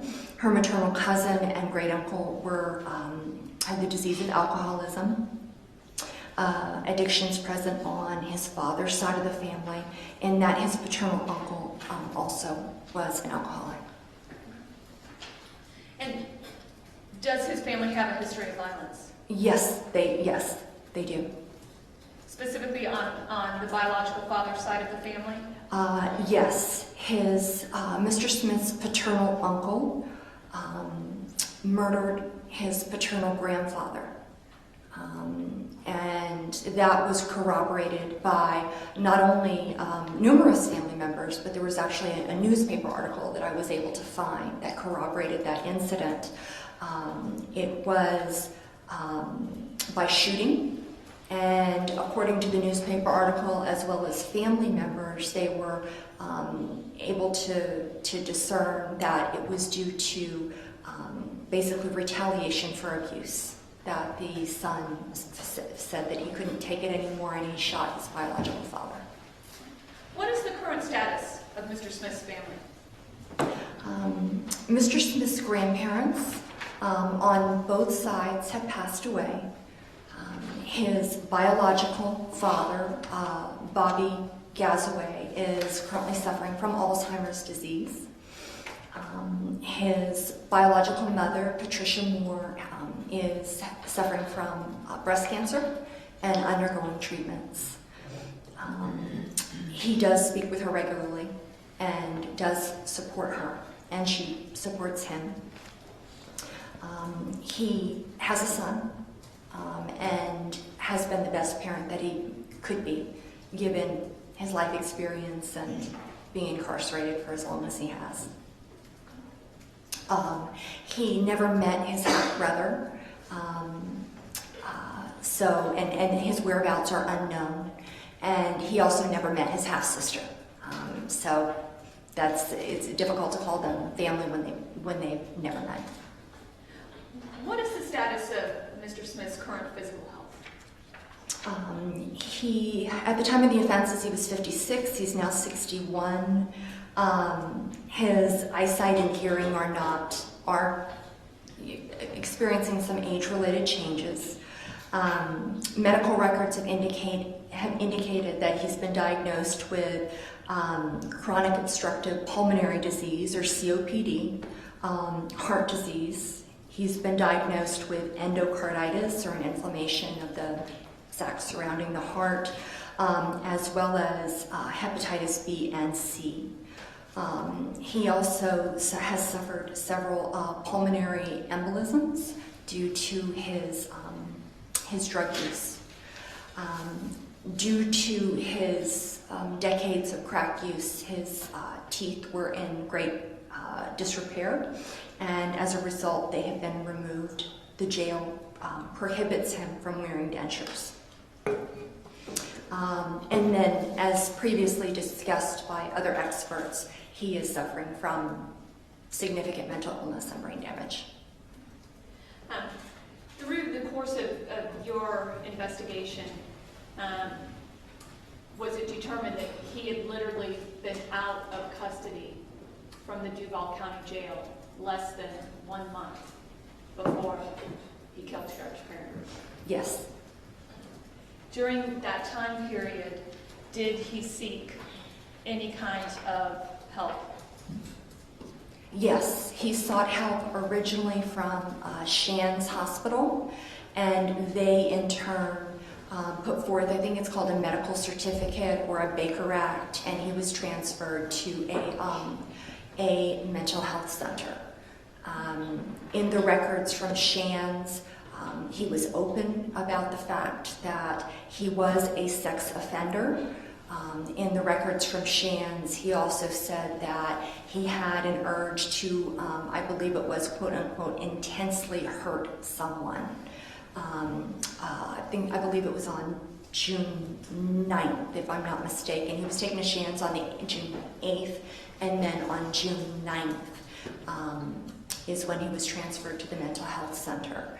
And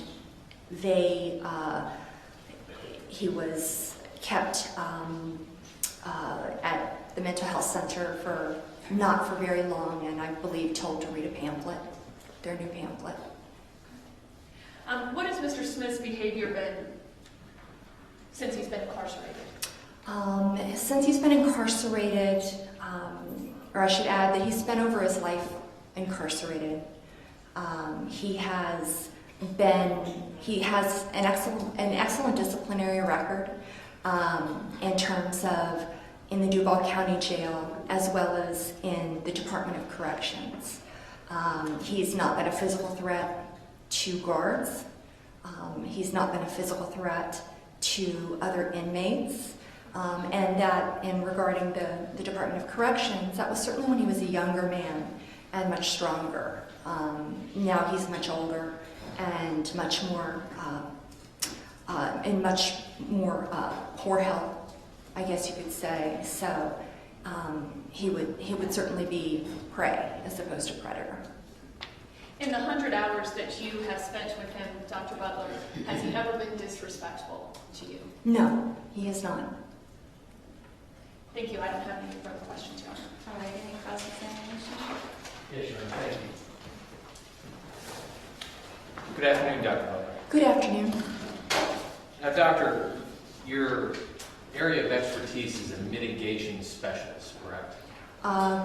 That's one of my areas, yes. Okay. And specifically in this case, a mitigation specialist is to compile information that can be presented to the jury to potentially mitigate or suggest a punishment other than death is appropriate, correct? Correct.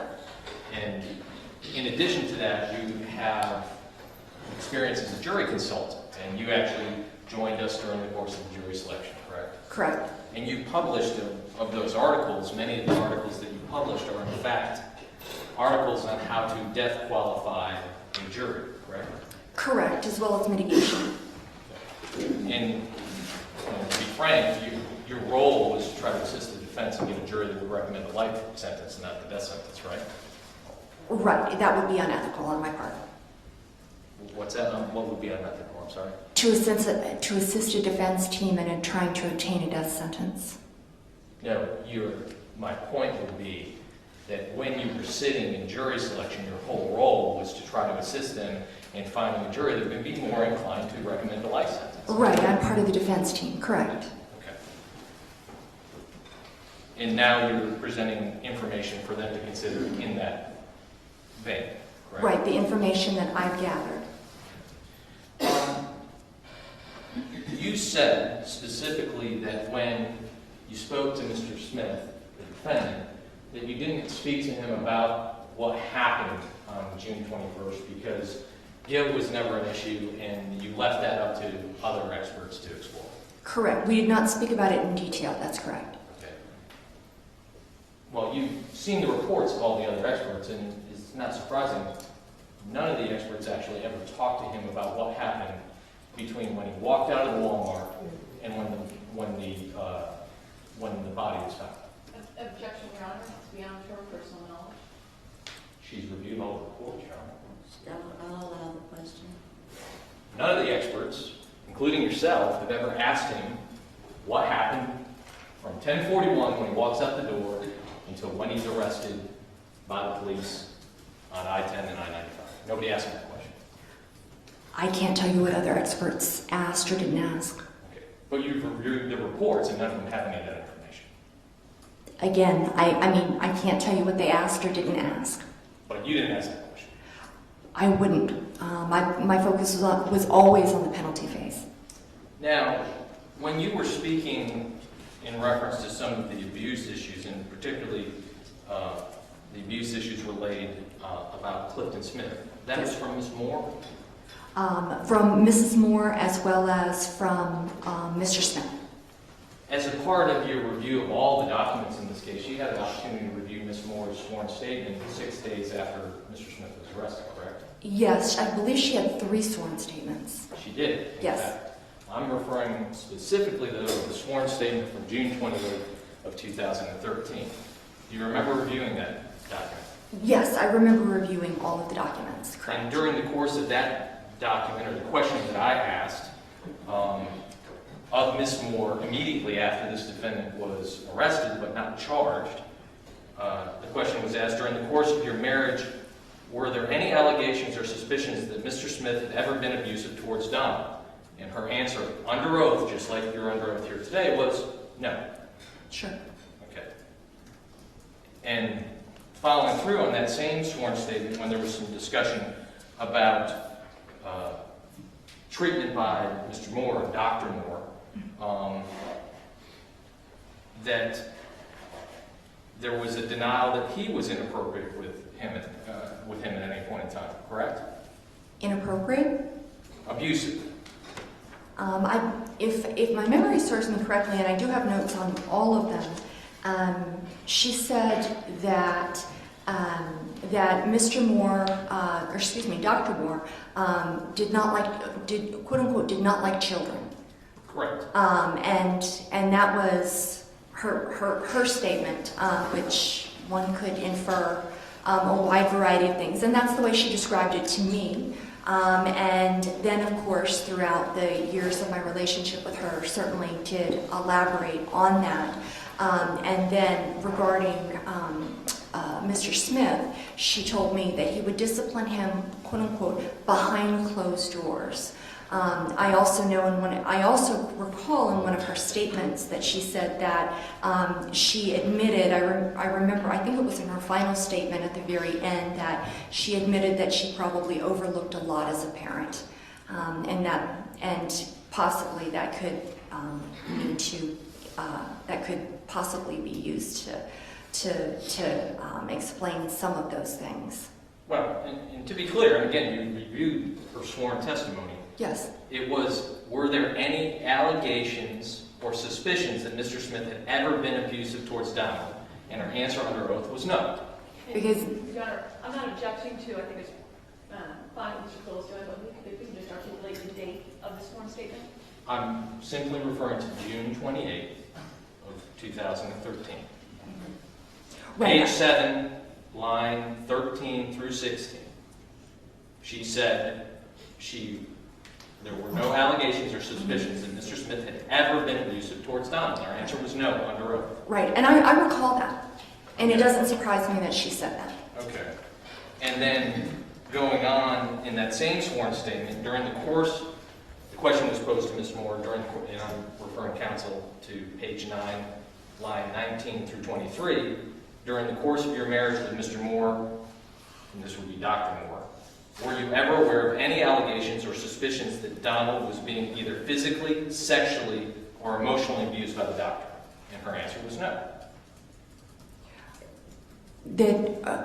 Correct, and I never suggested that Dr. Moore was sexually abusing Mr. Smith or physically abusing. He was simply aloof, couldn't be bothered, didn't have time for children, and that was what Mrs. Moore said. Okay, so it wasn't Mrs. Moore's characterization that he was abusive, it was your characterization that he was abusive. That he was neglectful, and I said that Mr. Smith was verbally, emotionally, and sexually, in my opinion, abusive. Mr. Moore was very aloof, very neglectful, very dismissive, very condescending toward Mr. Smith. Well, Ms. Moore, under oath, denied both of those things. No, she said that he didn't know how to handle children or didn't have time for children, which to me suggests someone who's not very interactive with her child. And again, it's what you believe or what you suggest. When she was questioned, was he physically, sexually, or emotionally abusive? She said no. Let me rule on the objection. When you ask the question, just answer the question yes or no. Right. Your attorney will have an opportunity Mm-hmm. to follow up if there's something that she feels needs to be expanded upon. So we can get past this, just answer yes or no. Sure. I have a different interpretation of that statement. You have a different interpretation of the word no? With respect to Mr. Smith, it does not surprise me that she said no, because she told me that Mr. Smith, Mr. Donald Smith, was disciplined behind closed doors. I'm not disagreeing that she said that, but she said behind closed doors. Was Ms. Moore aware of this molestation that you referred to from the boys in the neighborhood? Not to my knowledge. Okay, so the only evidence of that molestation came from this defendant? Yes, and at least one psychological evaluation that was done several decades ago, in which he did report that to a psychologist. Okay, but again, everything's coming from him. It is coming from him, and to my knowledge, she was not. She did suspect that he was molested by a family member, but she never confirmed that, she never confronted it, and she never did anything about it. Okay, what about the suicide attempt on Orange Picker Road? Was she aware of that? That I'm not sure about. Okay. I don't Did you get know. that from him? Excuse me? Did you get that from the defendant? Yes, That would have been the only place it would have come from if it didn't come from Ms. Moore. correct. We did not have any records from that date. And again, in referring you back to the sworn statement that was taken from Ms. Moore back on June 28th of 2013, when asked the question, starting on the bottom of page 9 and moving on to the top of page 10, lines 1 through 5, were you aware of any traumatic incident or anything that happened to your son, Donald Smith, that would have been traumatic, such as robbery, rape, or any significant physical injury or things of that nature? And her answer was no, correct? Yes, I believe that she said that nothing traumatic or any physical injury or anything of any traumatic nature had ever happened to her son. I believe that, yes, I did read that. Okay. You had mentioned briefly the marriage. Pardon me? The marriage that resulted in the birth of his son, Donald Yes. Jr.? Okay. How long did that marriage last? I believe it was it was very brief. I don't want to say exactly how long. I believe it was perhaps a few years, and Mr. Smith was incarcerated at the time, so it wasn't as if they had lived together. And they divorced fairly shortly after Correct, yes. he was released from jail. Yes, And more specifically, in June of 2013, his wife, ex-wife at this point in time, was living nowhere in the state of Kentucky. no, I don't believe she was, no. Okay, so any statements by this defendant that his wife was coming with a gift card would have been a deception and a lie. Correct. Thank you, ma'am. I don't have any further questions. Dr. Butler, when you talk about your relationship with Patricia Moore and counsel just referred you back to a sworn statement that was taken very shortly after Mr. Donald Smith was arrested for these crimes, why does it not surprise you that she would claim that there was no trauma, no abuse, no problems? Sure. Well, there were 3 statements. She was reluctant to speak at all with respect to at least one, hiring an attorney for, I think, perhaps the second one I could stand corrected. So she was reluctant to speak at all about anything. And then with Ms. Moore's personality, she does tend to minimize. She said clearly in one of the statements, we don't look back, we always look forward. And she said, another statement that she made very clearly said that she admits that she overlooked things as a mother very clearly. In addition, she was aware that the state was either had or was planning on, or there was a good possibility that they were going to seek the death penalty against her son. And I think she was very frightened to provide them with any ammunition that could lead to his execution.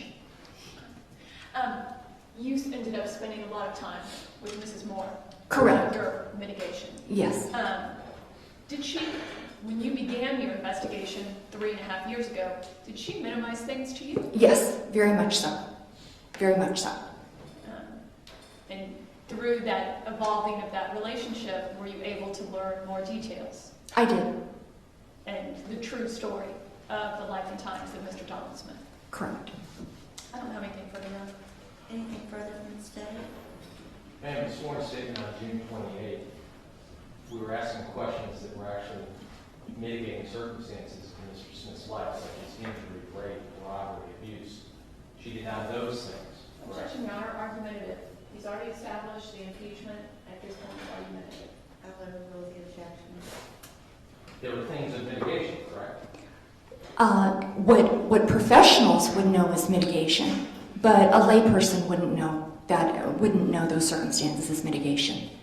And one thing that did change after June 28th, 2013 was the state court that did file notice of intent to seek the death penalty against it. I'm not sure when the notice was filed, but yes, it was eventually filed. That's correct. Nothing further, Your Honor. May this witness be excused? Yes. Thank you, Dr. Butler.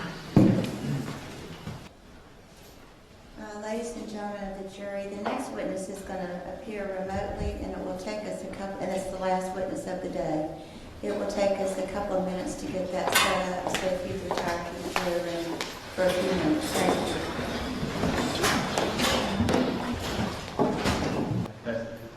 Okay, for the record, just to address the media's concerns earlier, I just need to put on the record that the media objected to us not broadcasting this witness completely. And we were able to figure out a way to cut out all the identifying information off the account so that it was not being broadcast, and so we're able to broadcast it, and that alleviated, I believe, the media's concerns. Is that correct, Ms. Schaefer? I think the judge totally wasn't listening. That's correct. We've alleviated your concerns because we're now able to broadcast Yes, it. that's Correct. Okay, thank you. Appreciate it. All right, is everyone ready for the jury to come in? Yes, sure. We're ready.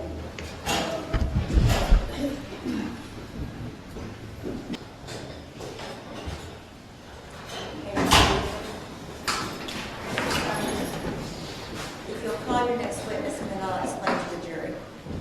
Yes, Your Honor, the defense at this time would call Donald Smith, Jr. Okay, now, ladies and gentlemen of the jury, we had a little bit of difficulty getting this connection, so we went ahead, and he's already been sworn and is under oath. Because he's in a different location, maybe you've seen this on the news before, a person will ask a question and the respondent looks like they haven't even heard it for a second. There's a little bit of time delay, okay? All right, you may proceed. Thank you, Your Honor. Good afternoon, Mr. Smith. Can you introduce yourself to the jury? My name is Donald Smith, Jr. And Mr. Smith, what part of the country are you in right now? Maine, And sir, how old are you? 25. Where were you born? Jacksonville, Florida. And Mr. Smith, obviously you know that my name is Julie Schlacks, and I'm the Yes. attorney representing your biological father, Donald Smith. Yes. Can you explain to the jury what memories you have of your father as you grew up? All right. I knew he was around when I was a baby, which I don't remember, but then I remember when I was around 3 or 4 or 5, I had a toy gun and I was pointing it at him, and he broke it over his knee, he threw it up on the roof, and then I had some fake plastic handcuffs and he broke those. Then when I was 9, he had just got done with a 10-year prison sentence. And so I was really looking forward to seeing him, and me and his mom picked him up from a rehab, and he wasn't really interested in me at all, and that, really hurt. Yeah. Mr. Smith, did the absence of your father, Donald Smith, the defendant in this case, help lure you into substance abuse? It probably had something to do with it. I've had a really crazy life. It wasn't all his fault, but I didn't have that father figure around to lead me in the right ways. And definitely there was a pain there. There was definitely some abandonment issues. And when I found drugs, I wasn't seeking them to ease pain, but I found out that it did ease pain and helped me to forget. And so I just made it a habit that lasted probably 10 years. Are you sober now? Yes. How long have you been sober? About 4 or 5 years.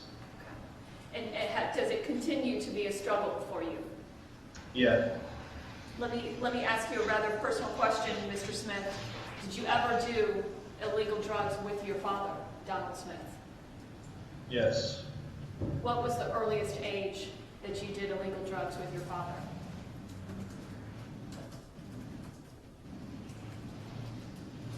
Um, 16. Mr. Smith, how was it that you were able to get sober? By the power of God, and He continues to give me strength, and God has given me a purpose and something to live for, And I've seen him do amazing things in my life, things that are not humanly possible. I've been through some demonic stuff myself. I couldn't even say the name of Jesus. That's how you know there's power in that name, you know. Where are you in your life right now? Are you attending classes?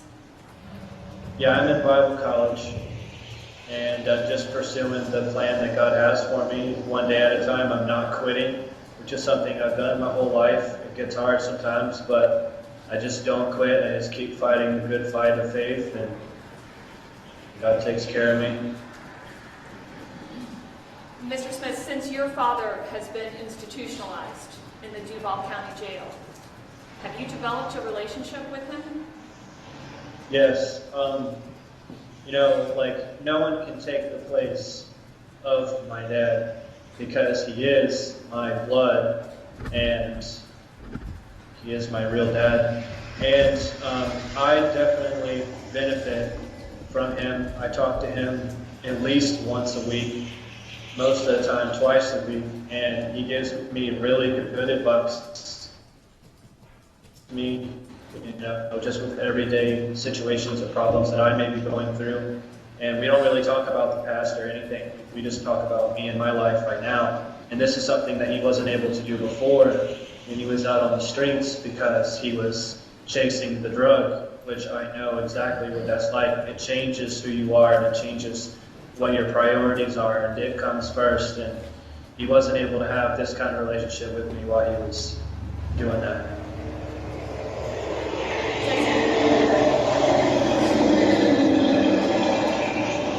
You broke up on that part. That's okay. I just went letting that car go by. Mr. Smith, has your father's institutionalization helped you keep sober? Yeah, because I could have easily ended up in prison, and part of me, feels like, who would I have been if he would have done all the things that a father usually does with their kid, playing catch and going fishing and stuff. But I've still learned just as good a lesson, if not better, because he wasn't around, and I never ever got to do any of those things with my real dad. Now I know exactly what I need to do as a father. So it taught me some great lessons. Are you closer to your biological father, Donald James Smith, than anybody else in your family at this point?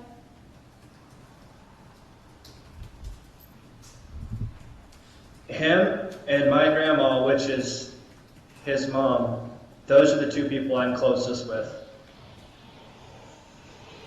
Do you look forward to talking to your father now that he's inside? Yes. I don't have any further questions. Any cross-examination? No questions, Your Honor. All right, tell him thank you. We Mr. appreciate it. Thank you very much. Uh-huh.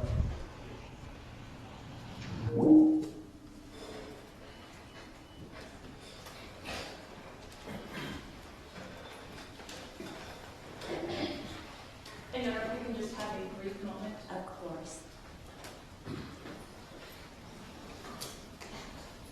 The defense rests on. Okay, ladies and gentlemen, I need to ask you to step into the jury room for just a couple of minutes. Thank you.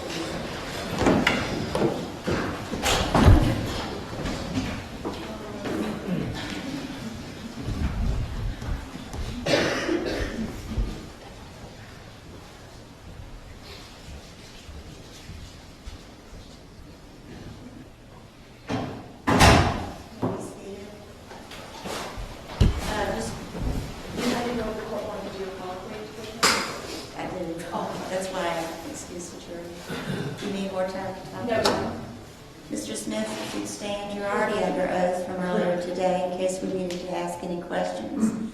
Your defense has announced rest for their portion of the case in the penalty phase. Do you understand that? Yes, ma'am. Okay. Do you understand that that means they're not going to present any other witnesses? They will have argument, but not any other witnesses. Do you understand that? I do. And if you had a discussion with them about whether or not you would like to testify during the penalty phase, Many times. okay, if you elected to remain silent, Yes. and you understand the jury's been told several times that you, of course, are entitled to remain silent, it's not your burden to prove anything. Do you understand that? Yes, I understand. Now, in the penalty phase, you do have some burden on the mitigating circumstances, but your defense has spent 2 days on that. Do you understand that? What was that? Your defense has spent 2 days, Okay. parts of 2 days, presenting witnesses on the mitigation phase on your behalf. Do you understand that? Yes. As far as whether or not you're going to testify, we have numerous conversations between you and I, as well as numerous witnesses who have testified to you have a GED, your intelligence level is good, you've had no problem understanding what's going on. Have you had sufficient time to speak with your attorneys before making your decision not to testify? Yes, ma'am. Do you need any more time to speak with them? No, ma'am. And do you have any other questions of me on that, for that issue? No, ma'am. And did they answer all your questions regarding the issue of testifying? Yes. Okay, I do find that Mr. Smith has freely and voluntarily waived his right to testify, that he does wish to elect to honor his right to remain silent at this stage of the trial. He also understands that all of the defense witnesses have been presented for mitigation, and that there will be no further witnesses other than no witnesses, but there will be argument certainly on his behalf regarding mitigation. Is all of that correct, sir? Yes, ma'am. Okay, thank you. Does the state have anything else? There's no further evidence. Okay. May I go ahead and send the jury home? Yes, ma'am. Okay, we still have things to do, I know, but I can send them home. Yes, ma'am. Yes, Your Honor. Do y'all think 9:30 is a reasonable goal for them to come back? I believe so, Your Yes, ma'am. Okay. All right, if you bring the jury in, Honor. Your Honor, wait a second. one last thing, if you want to deal with that sequestration issue before they come back in the event that if we have to readdress that. You're right, I'm sorry. Sorry, Mr. Smith, if you'd stand again. We had talked yesterday about sequestration of the jury. Once they go out to deliberate in either stage of the trial, you have the right to have them sequestered. As you know, we've tried to plan the schedule so that that doesn't become an issue, that hopefully after closing arguments and instructions, they will have enough time to make a decision. But assuming they did not have enough time to make a decision tomorrow, you had told me yesterday that you were going to waive the right to have them sequestered. Is that still correct? Or That's right. okay, do you need any more time to talk to your attorneys about that? No. Okay. We will do everything we can to try to have a resolution without that even being an issue. But just in case, we need to know how you feel. And you're telling me that you do waive sequestration of the jury if they're not able to reach their verdict tomorrow. Is that correct? Yes.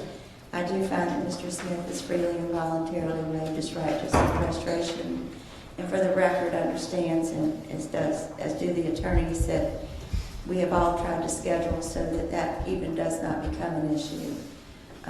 So we'll see where we are tomorrow. All right. Okay? Thank you. Thank you. Anything else? Nothing else. All right. You can bring the jury in.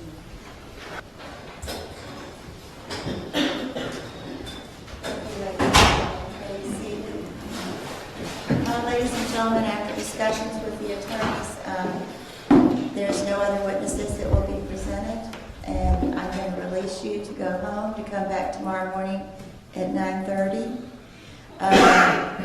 We need to remain to prepare for you in the morning. Tomorrow will be closing arguments and instructions, and we need to be ready to present that all to you at 9:30. So we will remain on our time now and get all of that finalized, but you are free to go. And remember the instruction, I know you know it well, do not try to get any information in any way from anybody about this case outside of the courtroom, and be careful going home, and we'll see you tomorrow at 9:30. Okay.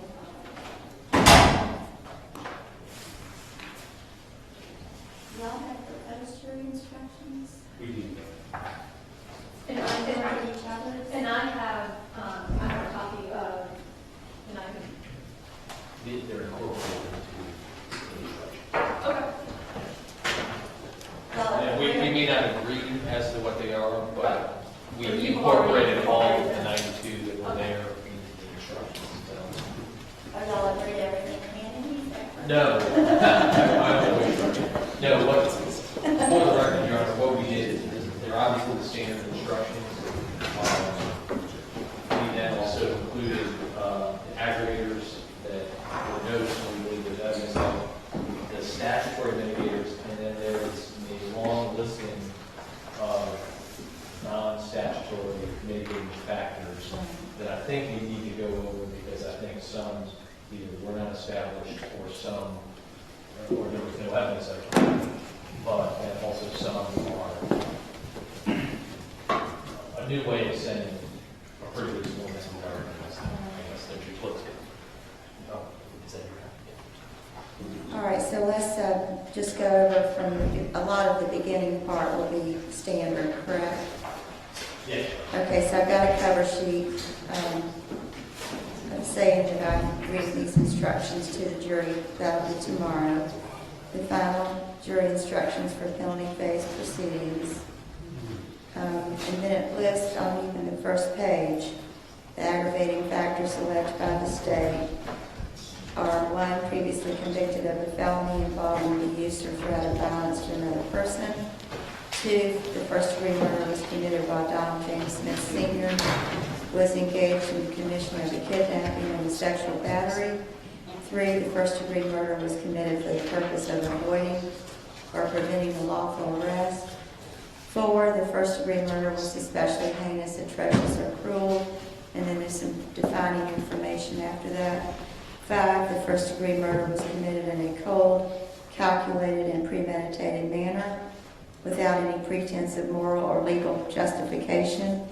And then there's some identifying information after that. And then 6, cherished period was a person less than 12 years of age. So before we go any further, is there any objection to the, any objection to the court reading those 6 aggravating factors and the defining information contained in number 4 and 5?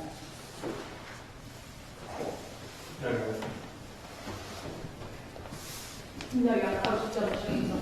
No, they are the same. Okay. Then we get back to standard instructions. This is on the 3rd page of the actual instructions.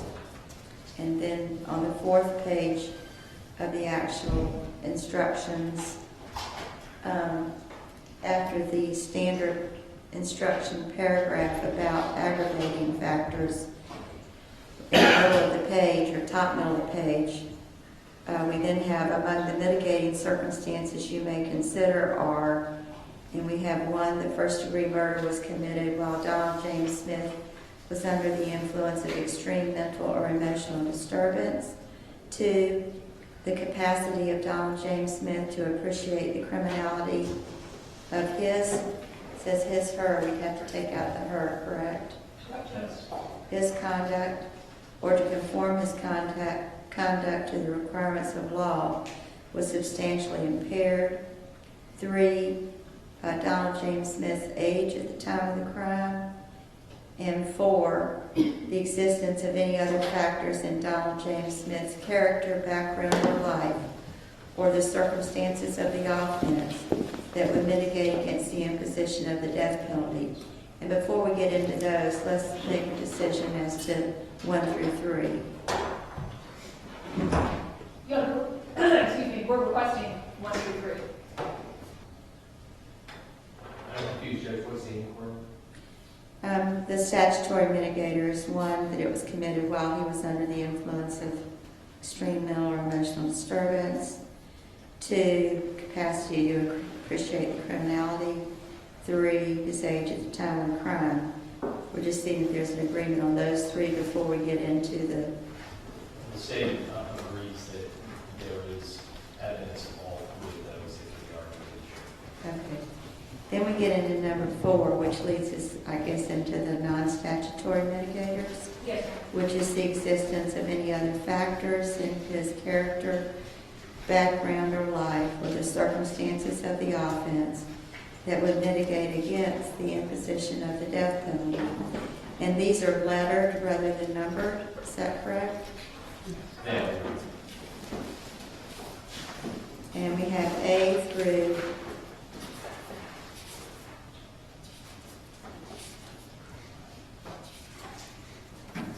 quadruple N. Okay, I guess these are all your requested mitigators, is that correct? that is correct, Your Honor. Even though they might be labeled differently, those are the ones you've requested? Yes, Your Honor, I provided these to the state level. Okay. I think the easiest thing to do is for the state to start pointing out ones to which they disagree, or do you want me to read them all into the record?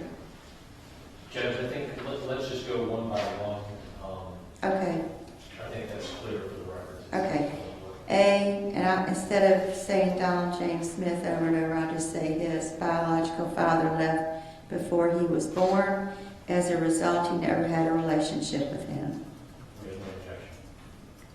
Donald James, well, his parents were forced to divorce by his maternal grandparents, who openly disapproved of his biological father. No objection. Okay, if you would add quotes at the end of that statement, because you've got quotes at the beginning. Yes, sure. Do you see that, Ms. Shikes? I do, Judge. Okay, I'm sorry, Mr. Fletcher. C, his mother suffered from depression during her pregnancy. Ann was 17 years old when she gave birth. Judge, in my memory, may not be as good as it was, but did Dr. Butler say she suffered from depression? I don't recall that testimony being brought out before the jury. I will concede that testimony was not brought up. I don't recall it either. So that one can be changed to Donald James Smith's mother was 17 years old when she gave birth. Yes, we have no objection to that. And do you want it to say to him? I mean, when she gave birth to him? Probably should. Yes, Your Honor. Okay.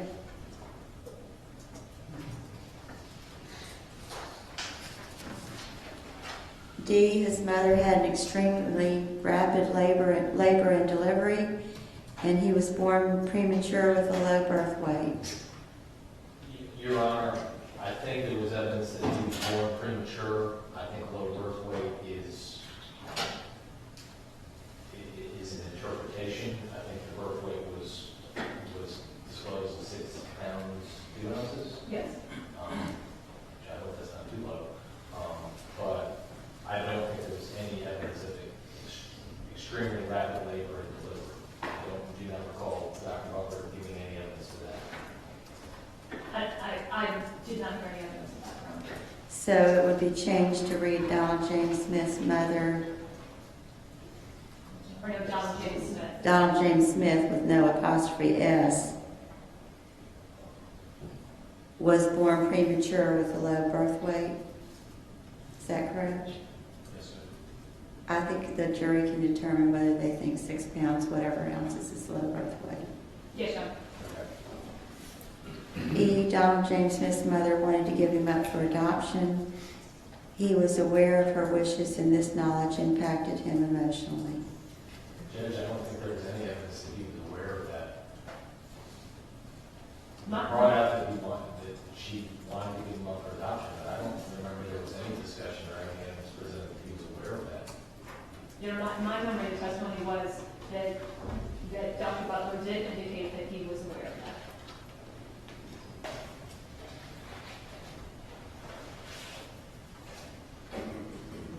Well, I don't recall that, but let's talk about it. He certainly wasn't aware of it at the time, correct? He was an infant. He certainly wasn't aware of it at the time. He was an infant. Right, the testimony was when the baby bracelet was found with Gazaway, that's when it came out, that she had wanted to give him up for adoption. That's when it came out that he had a biological father other than. In addition to that. I don't believe, I mean, we can ask that court reporter to check, but I don't believe there was any evidence that he found out that he was for adoption. Let's keep going. I'm gonna put a question mark right there. I don't know what it would take for Madam Court Reporter to find something like that. Huh? It's a little different than I can look for adoption. Okay, well, go ahead and look for it then. It was very conflicted because her parents forced them to, they did get married and her parents were very angry about them, said if they continued to be married, they would force, they basically wouldn't speak to her again. Particularly her mother said they, I don't know if you want to say forced, but strongly coerced her to divorce the man that she vowed counsel of, and so she moved back in with her parents, gave birth to Mr. Smith, and she lived with her parents while Mr. Smith was for the first few years of his life. And she wanted to give Mr. Smith for adoption because she was a single mother, but at that time she divorced Mr. Gasway and she knew she didn't have the means to support a son. And her parents got wind of that and said, no, we'll adopt him. And she knew how she had been raised and said, no, I don't want to do that, so I'm going to raise him. I guess the only other thing you could look for is baby bracelet. Isn't that what they call the bracelet? I think they did. Yes, Your Honor. I think bracelet, or gas oil, because it came up, the bracelet had gas oil on I hear this. And later on, and this is really fast forwarding, when he was 9 years old and he had acquired a stepfather, he was just kind of looking through his mother's jewelry box and he found a baby bracelet that said Gasaway. And he asked what it was, and she said at that point she told him that he had a biological father and his name was Bobby Gasaway. Then the question, did Mr. Smith ever have a relationship with Bobby Gasaway? Answer, he never had a relationship with Bobby Gasaway. He met him for the first and only time when he was 49 years old. And that was upon Mr. Smith's instigation when he reached out to his father, who lives in a very rural section of Georgia, which is where I visited that area, and they went and met for the first time. And the meeting didn't go as planned. It was very awkward, as you might imagine. The biological father, who had 2 other children he knew of, from whom he had kept in contact for a period of time, one of Mr. Smith's past siblings, and they don't know the whereabouts of now. Mr. Gasaway is just kind of apathetic about the meeting, and Mr. Smith was devastated that he waited this long and the meeting had not gone very well. There's no mention of him becoming aware. He's aware now, obviously, but at the No, I would concede that we don't have testimony. okay, so E would be Donald James Smith's mother wanted to give him up for adoption, correct? Yes, Your Honor. F, his mother always felt more like a sister than a mother to her son and rarely disciplined him. I think we had extensive testimony how she enabled his drug habits, how she did not. I think those are separate aggregators that are listed later on, but I don't think there's, or mitigators, but I don't think there was evidence that she felt like he was a sister to him. You know, about where it is. I don't recall any testimony about either that she felt more like a sister or that she rarely disciplined him. I agree, there's a lot of testimony about her enabling him. I'm taking Mr. Clell at his word that that is in here later. No, I know it is. Okay. I don't think there was any testimony to that. I'll circle it, but that's F. G, mental illness runs in his mother's side of the family and in his biological father's family. No objection. Clearly that was, we have that. H, addiction runs in his mother's side of the family and in his biological father's family. No objection. That's clear. I, emotional instability leading to physical violence is, I'm sorry. I, emotional instability leading to physical violence is present on Donald James Smith's father's side of the family. I don't remember hearing anything about his father's side of the family. The paternal uncle, which is later on, but Well, that's next, but that is his father's side of the family. well, no, I understand that, but the point being, I think it's doubling, in essence. It's both are the same thing. The only evidence of that is the fact that his paternal uncle shot his grandfather to death. I mean, I have no objection if the court feels that fact in and of itself establishes it, and I would not contest that fact is brought up before the jury. Do you want them both in there? Yes, Your Honor. I'm gonna leave them both in there. I and J. I is the leading emotional instability leading to physical violence, and J is the paternal uncle shot his grandfather to death. Correct? Yes, sir. K. His mother spent very little time with him as a baby, instead focusing all of her attention on finding a man who could provide her with the lifestyle her parents felt she deserved. No objection. L. I guess it should be Donald James Smith without the apostrophe S. Moved out of his grandparents' home when his mother married Clifton Cliff Smith, the man who formerly adopted him, which was extremely traumatic.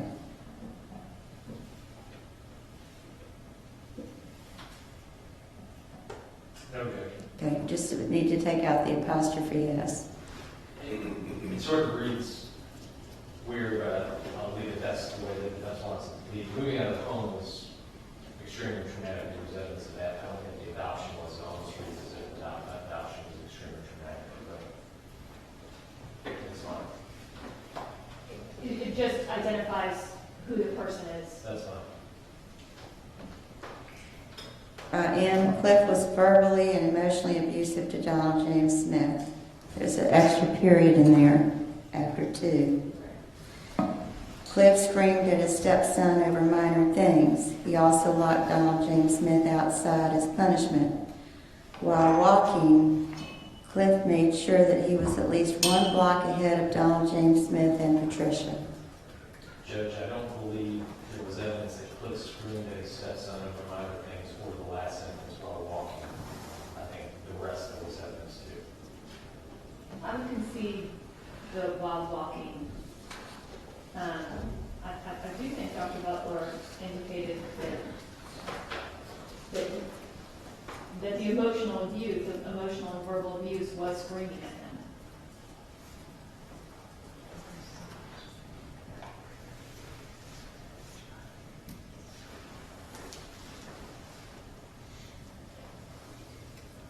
She clearly testified that he was verbally and emotionally abusive.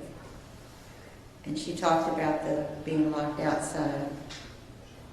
I'll take out while walking. From then on, but I don't remember her testifying that Cliff screamed at his stepson over minor things. Can you look that up? You just look for minor, I'll look for minor, that's what I think. Yeah, or screamed. I don't remember any testimony about screamed.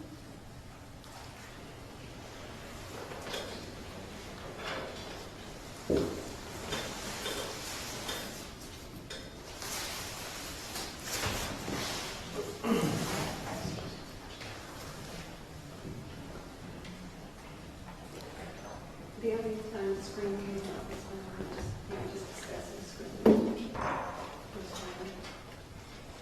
There's no screamed in the testimony I at looked all. for screaming, I looked for screaming, so just to be sure. You look for both? I did look for screaming, so. Okay, we'll look for screaming too. Yeah, I'm fine with, Cliff was verbally and well, she can't. I'm sorry, we need to wait. She can't type while I'm talking.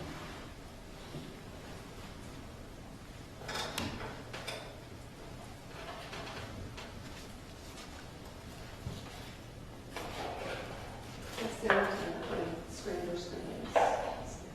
It's never mentioned by anybody about anything screaming. I accept that as well. So it would read, Cliff was verbally and emotionally abusive to Donald James Smith. He also locked Donald James Smith outside as punishment. Correct? Correct. Okay.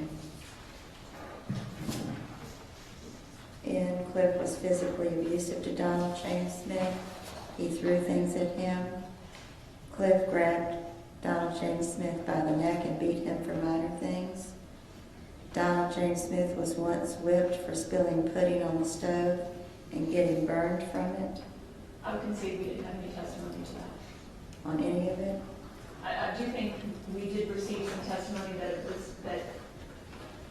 Clifford Smith was physically abusive to Don, but no specifics. I don't remember any physically abusive allegations.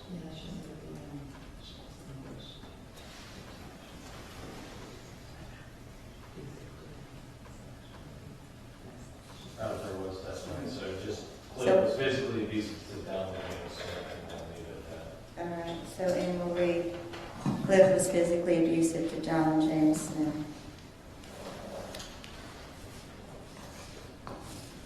Donald James Smith was traumatized by his stepfather's treatment. He became clingy, stopped eating, and went to bed long past the age of typical potty training. P. Donald James Smith's stepfather demonstrated signs of mental illness. He was paranoid and obsessed with violence, even claiming he was part of the Gestapo. Donald James Smith was terrified of what he witnessed. Judge, I don't believe there was testimony to that.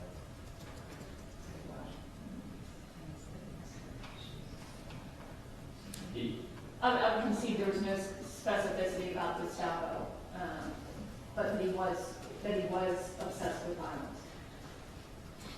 Said he watched horror movies.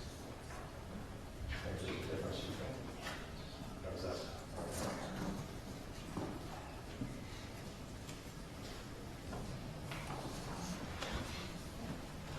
I don't remember the signs of mental illness. If they wanted that he was paranoid, Donald James Smith's stepfather was paranoid and obsessed with violence, even to the point that he walked around like a soldier and saluted himself in the mirror is what the testimony was.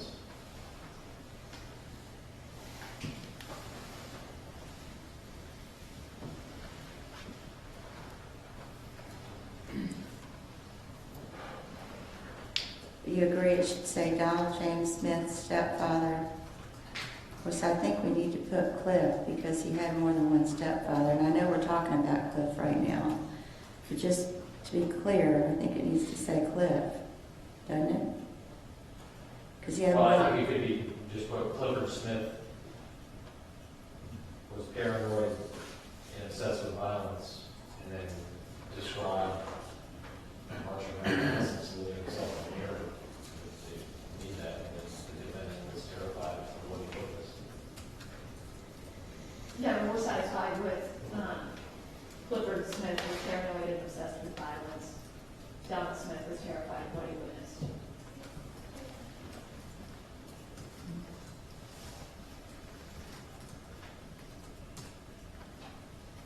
Clifford Smith was paranoid and obsessed with violence, period. Donald James Smith was terrified of what he witnessed. Is that correct? Yes, sir. Okay. Q, Cliff's job in the insurance business probably should be Cliff apostrophe S. Job in the insurance business forced him to move regularly. As a result, Donald James Smith was repeatedly uprooted from his home, adding to the instability of his living environment. Okay. R, because of the frequent moves, Donald James Smith was frequently bullied. This caused him to feel alienated, detached, despondent, and angry. Donald James Smith resorted to paying other kids to play with their toys. Okay. Donald James Smith, this is S. Donald James Smith was sexually molested at the age of 8 by 2 neighborhood teenagers. They forced him to masturbate and perform oral sex on them. There was no evidence of the last sentence. I can see there was no specific evidence. So it'll just simply say, S will say he was sexually molested at the age of 8 by 2 neighborhood teenagers. Yes, sir.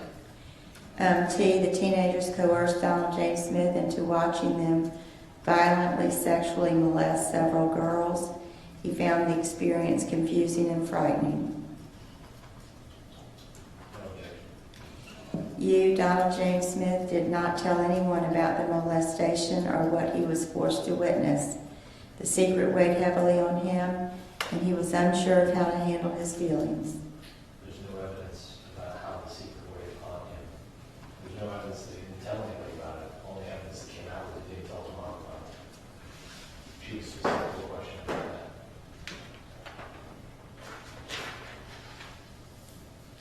I'd like to change to, Donald James Smith did not reveal the abuse to his mother.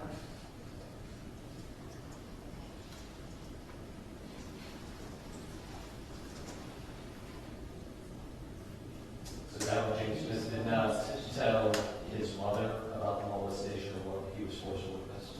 Did not reveal the sexual abuse to his mother.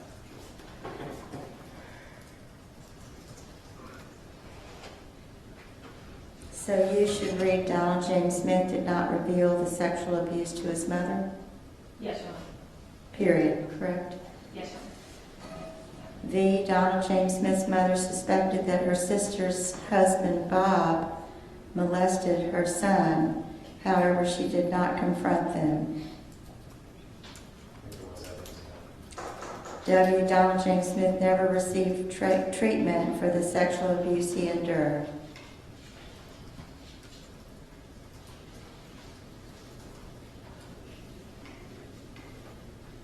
I guess the question is when it's been sexual therapy since 1977. I think, Your Honor, it's well within the knowledge of this court as well as Mr. Cleo that sex offender therapy versus sex perpetrator, sex offender, sex perpetrator therapy versus victimized therapy is two completely different things. And the testimony was that he had never received treatment for any of the sexual abuse that he endured. State it from. X. Cliff was sexually inappropriate with Donald James Smith. He touched Donald James Smith on his buttocks. He called Donald James Smith sexually explicit names. Cliff also talked graphically about sexual acts in front of his 8-year-old stepson. I don't I would remember proceed. the last sentence. I agree. What? I agree with Mr. Cliff. The last sentence is more evidence of, I think, through the sexually explicit name. So it'll read X. Cliff was sexually inappropriate with Donald James Smith. He touched Donald James Smith on his buttocks. He called Donald James Smith sexually explicit names. Is that correct? Yes, sir. Why Donald James Smith began to get into trouble at school for minor offenses. I can see that from remembering it. He's going to remember everything. So I'll take it out. Z. Donald James Smith did not receive discipline at home or any kind of counseling after his parents were notified of the difficulties he was having at school. I can see, Your Honor, that there was no testimony about All right. So I'm taking out Y and Z, correct? it. Yes, Your Honor. AA, when his mother divorced Cliff after 7 years of marriage, this was yet another change that brought instability into Donald James Smith's life.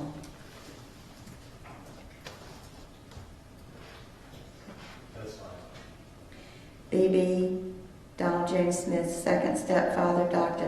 Marlon Moore, was a cold, self-centered, and aloof man who insisted that his wife and stepson call him Dr. Moore. No objection. Double C, after his mother married Dr. Moore, Donald James Smith felt helpless and angry. He missed Cliff, the man he considered his real father.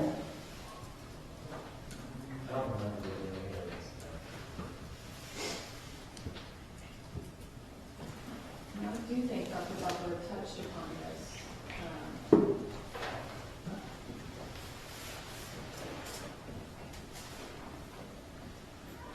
I don't remember there being any testimony that once Ms. Moore married Dr. Moore, the defendant, missing Cliff.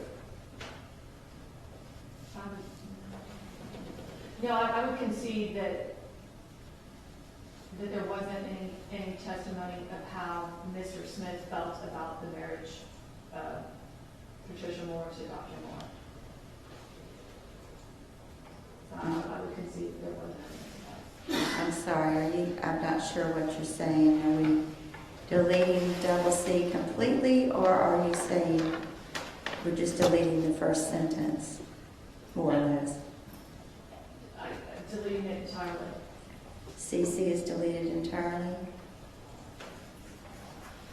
DD, Dr. Moore was verbally and physically abusive to Donald James Smith. He made it known that he didn't have time for children. I do think there's evidence of that. Definitely verbally, I think it was clarified that all of this, there was these behind closed doors and physically abusive is an interpretation. Yeah, I'll leave it. You're requesting it be left, correct? Yes, sir. I'll leave it. Double E, as a teenager, Donald James Smith began self-medicating with handfuls of pills from Dr. Moore's home office.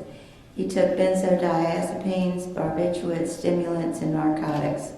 He was never confronted with the drug use. Judge, I think there was evidence that he self-medicated with pills from Dr. Moore's home office. There was no evidence as to what he self-medicated with. And I think there was evidence that he was never confronted about his drug use. So I think it should be read, as a teenager, Donald James Smith began self-medicating with pills from Dr. Moore's home office. He was never confronted about his drug use. I'm fine with that, Your Honor. So double E will read, as a teenager, Donald James Smith began self-medicating with pills from Dr. Moore's home office. He took, we're taking out that next sentence and leaving in, he was never confronted with drug use, with the drug use. Yes, sir. Double F, Donald James Smith's occasional prescription pill usage turned into a daily substance abuse. It affected his moods, decision-making, and impulse control. I don't think there's any evidence of that. Yeah, no, I think the next mitigating circumstance covers what the testimony was. So double F will be deleted. Yes, Your Honor. Double G, and I realize these will all be renumbered, but Donald James Smith's drug abuse escalated to regularly using marijuana, LSD, PCP, MDA, mescaline, peyote, quaaludes, and cocaine.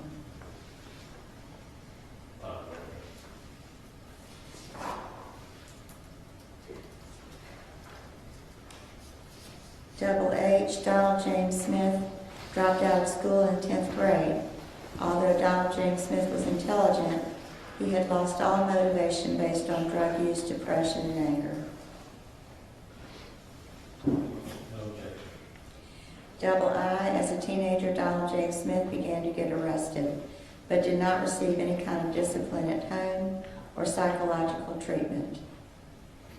I don't believe there was any discussion about that.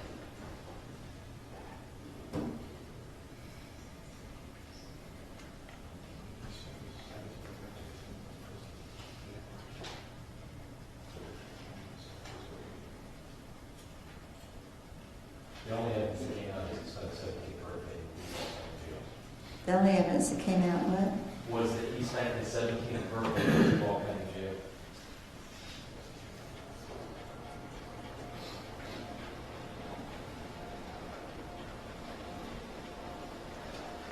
Your Honor, based on how the testimony came out, we would request, as a teenager, Donald James Smith began getting arrested.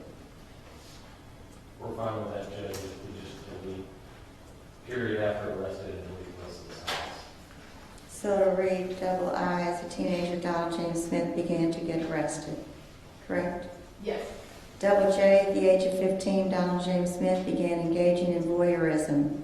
Although his late-night walks and neighborhood complaints should have given his mother cause for suspicion, she was too busy focusing on Dr. Moore's needs to worry about her son.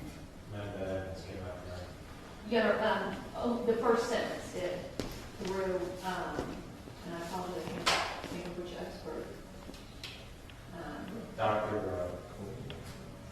it was Dr. Cessna. I would read the first sentence, not JJ will read, at the age of 15, Donald James Smith began engaging in voyeurism. Is that Yes. correct? Yes, Your Honor. And the rest will be deleted. Double K, Donald James Smith spent his 18th birthday in the Gwinnett County Jail. His grandfather brought him a flower cake to celebrate. Donald James Smith's grandmother never spoke to him again. I can see there was no evidence of that. So delete double K completely. Yes, Your Honor.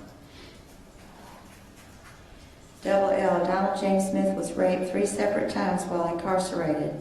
He did not report the attack to correctional officers.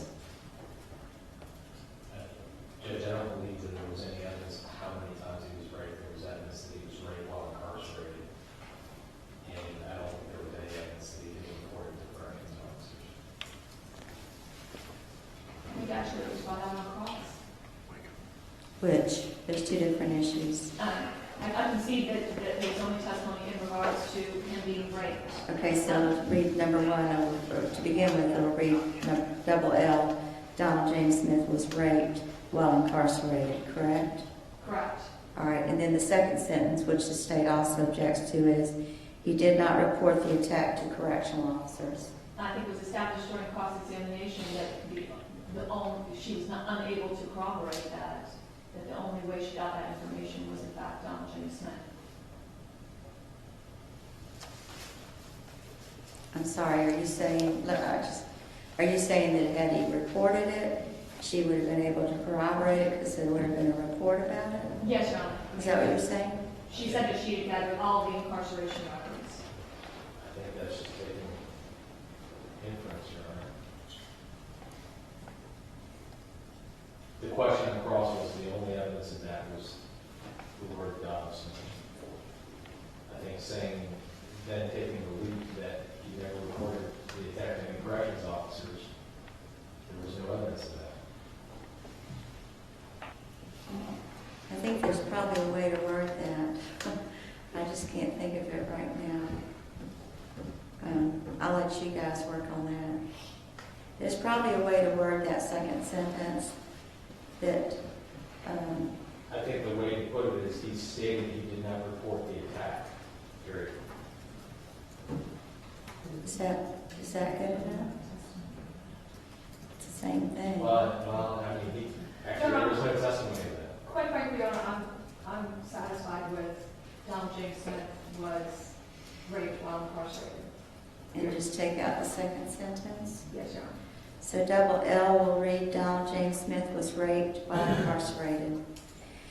Double N, when Donald James Smith was released from jail, his drug abuse spiraled into full-blown crack addiction.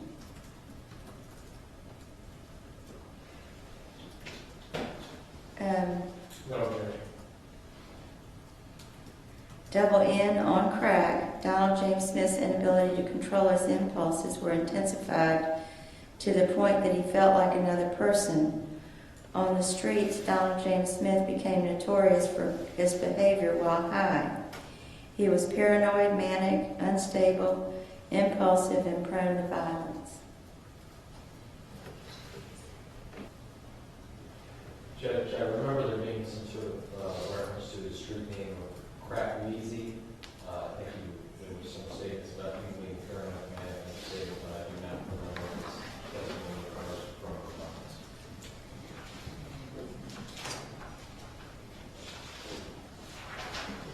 I'm fine with removing the sentence, Your Honor. I'm sorry, you're fine with it. I'm fine with removing prone to violence. So it should just read, and there's a grammatical error, inability to control his impulse,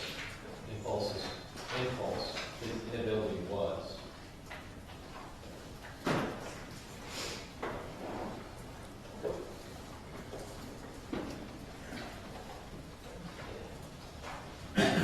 So it's Well, going no, to, that came up through the experts.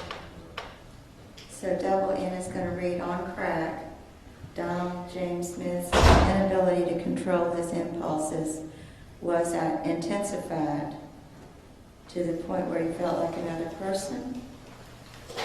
Then is there anything after that? on the streets, Don became notorious for his behavior while high. Yeah, we'll find that. And then take out the last sentence. Just take out prone to violence. There was testimony that he was paranoid, manic, unstable, and impulsive. And impulsive. Period.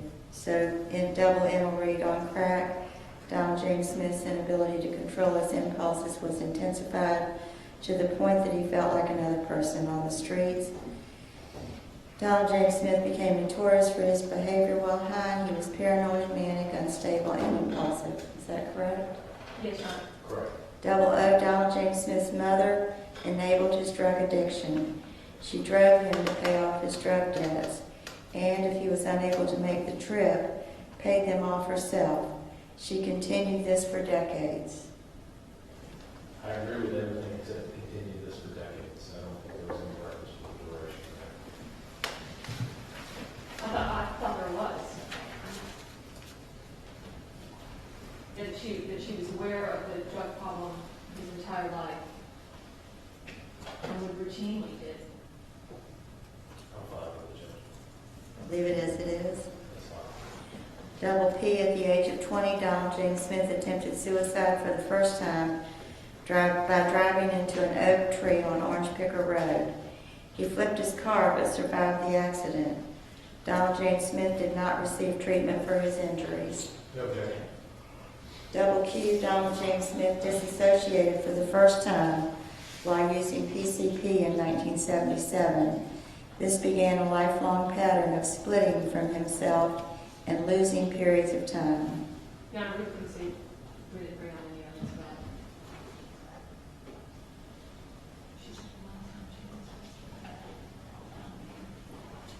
But are you saying to take out double Q? Yeah, I think that's what she said. There was no assumption.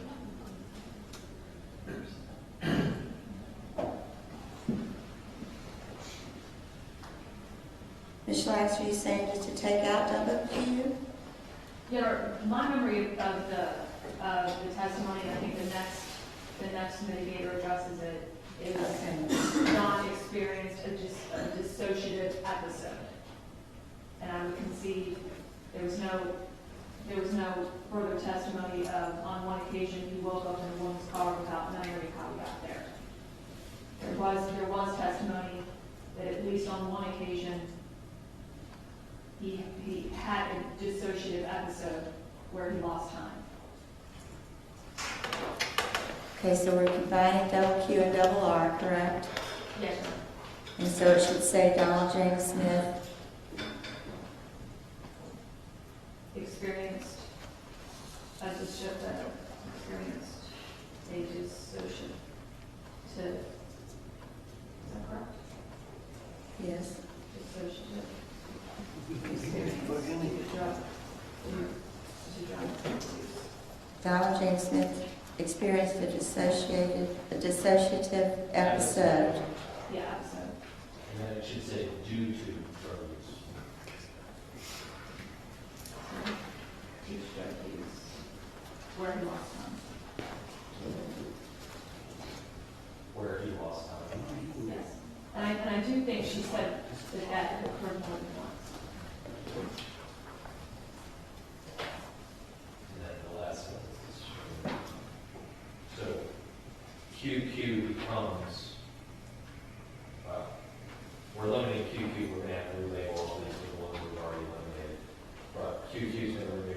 The next mitigator will be Donald James Smith experienced dissociative episodes due to drug use where he lost time. I agree with that. Okay. As says, Donald James Smith made a second suicide attempt in the Duval County Jail. No objection. TT, at age 21, Donald James Smith was diagnosed as passive-aggressive, mildly depressed, sociopathic, impulsive, having hysterical and schizoid features, feeling alienated from others, and having the sexual deviation of voyeurism. He was designated as a mentally disordered sex offender and committed to the North Florida Evaluation and Treatment Center. No objection. Throughout his adult life, Donald James Smith spent hundreds of dollars per day on crack. During the year of 2002, he spent more than $90,000 in a 4-month period. He went on binges that lasted for weeks. During these episodes, Donald James Smith did not eat or sleep. He also had to do everything in his power to keep himself from acting on his homicidal or suicidal urges. Judge, there was no evidence as to the last sentence, but we can see there's evidence to the previous portion of the paragraph. Ms. Schlax? I would concede that there wasn't any specific testimony as to him specifically having to do everything in his power. All right, so we're taking out only the last sentence, correct? No objection, Your Honor. Double V, Donald James Smith fathered a son, Donald James Smith Jr., born June 2nd, 1992. He married his son's mother, Francine Brown, but the relationship was short-lived. No objection. Double W, Donald James Smith was far from a perfect father. However, he has tried to parent his son to the best of his ability. There was testimony to XX, Donnie Jr., also cared for his father and is protective of him even to this day. that. I don't believe there was any testimony to that. Your Honor, I think the last witness, Donald Smith Jr., cares for his father. And That part I think you did, yeah, but I don't know about protective of him. Well, I don't know about protective in the way it reads. The fact that it should read Donnie Jr. cares for his father. I think that evidence came forward. The way this reads is also cared for his father as if he provided care for his father, which he did not. It's protected and even to this day. I think it should read Donald Smith Jr., Donnie Jr. cares for his father even to this day. And based on the testimony, Your Honor, we request Donald J. Smith Jr. has developed a close relationship with his father since he's been incarcerated. So XX will be Donald James Smith Jr. Yes. has developed a close relationship. Is that right? Yes, Your Honor. With his father since his incarceration. Correct? Yes, Your Honor. That's what we would request. Any objection? No objection. When Donald James Smith was 42 years old, he was diagnosed as having antisocial personality disorder, polysubstance dependence, sexual disorder not otherwise specified, and cocaine dependence. I can see there's just no testimony that this occurred specifically at 42 years old.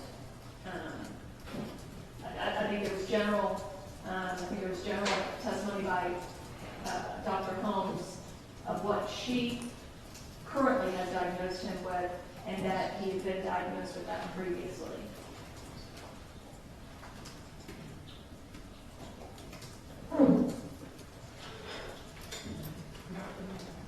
So I'm fine with, and this will eliminate some other mitigators. Donald James Smith has been repeatedly diagnosed with, because that's what the testimony was.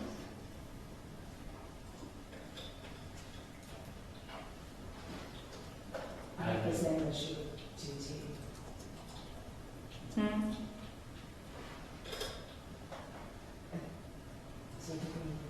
I think we need to revisit TDT, Your Honor, because I don't think there was a specific, there was general testimony about prior disorder diagnosis, but I don't think it was specific to 21.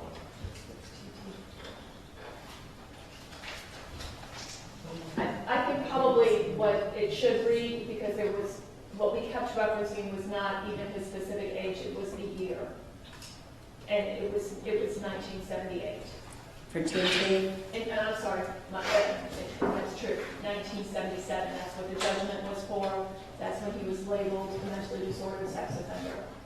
So that's for TT But there was, Yes, sir. And TT. in 1977 instead of at age 21. Yeah, he was diagnosed or designated as a mentally disordered sex offender, but I don't think there was any testimony about passive aggressive, unwilling, depressed, sociopathic, compulsive, having hysterical or schizoid features, feeling alienated from others, and having the sexual deviation of voyeurism. I don't think there was any testimony of any of that. I can see there was no specific testimony in regards to that. They previously hadn't objected, but I can see it. So then in 1977, Donald James Smith was designated as a mentally disordered sex offender committed for evaluation treatment center. Correct? Gotcha. And then we go back down to double Y, and it would say, Donald James Smith has been repeatedly diagnosed with having antisocial personality disorder, polysubstance dependence, sexual disorder not otherwise specified, and cocaine dependence. Yes, Your Honor. And is there supposed to be a comma after sexual disorder? Yes, There is. that's the way that they actually articulated it in the report. Double C in 1999, Donald Your James. Honor, I think, and this one also makes a good point, nobody actually diagnosed him as a sexual disorder not otherwise specified. I think you just put pedophilia in there. I think that's more accurate with the testimony that's come out. Okay, so Donald James Smith has been, this is YY, Donald James Smith has been repeatedly diagnosed as having antisocial personality disorder, polysubstance dependence, Yes, Your Honor. pedophilia, and cocaine dependence. Yes, Your Honor. Yes.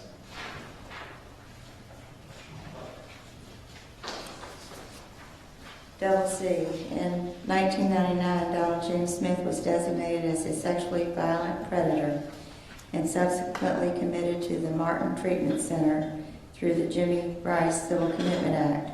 While detained at MTC, Donald James Smith did not complete the treatment plan developed for him. No objection. Triple A, while at the Martin Treatment Center, Donald James Smith engaged in a long-term sexual relationship with another patient who was known for being HIV positive. They regularly engaged in unprotected sexual activity. This was regarded as Donald James Smith's third suicide attempt. I don't think it was designated as long-term. I don't think there was any testimony that they regularly engaged in unprotected sexual activity. I would concede that. So what should it read? That he engaged in a sexual relationship with another patient who was known for having HIV. This was regarded as his third suicide. Do you agree? I agree, Your Honor. Triple B, when Donald James Smith is 45 years old. Your Honor, I would concede that we have covered that mitigator previously. So delete triple B. Yes, Yes, Your Honor. Triple C, in spite of the fact that Donald James Smith did not participate in counseling, he was released from the Martin Treatment Center based on a decision made by the members of the State Attorney's Office in Duval County. no objection. Triple D, once released from the Martin Treatment Center, he was required to receive a psychosexual evaluation and treatment. Dr. James Vallely completed the evaluation and concluded that Donald James Smith was highly likely to reoffend. No objection. Triple E, Donald James Smith was willing to undergo chemical castration as a form of treatment. However, the state of Florida did not require him to continue the protocol and it was terminated. That's not accurate. I actually think the testimony was that he wished to discontinue the treatment. And there was no testimony of chemical castration. There was testimony that he was receiving medication to lower his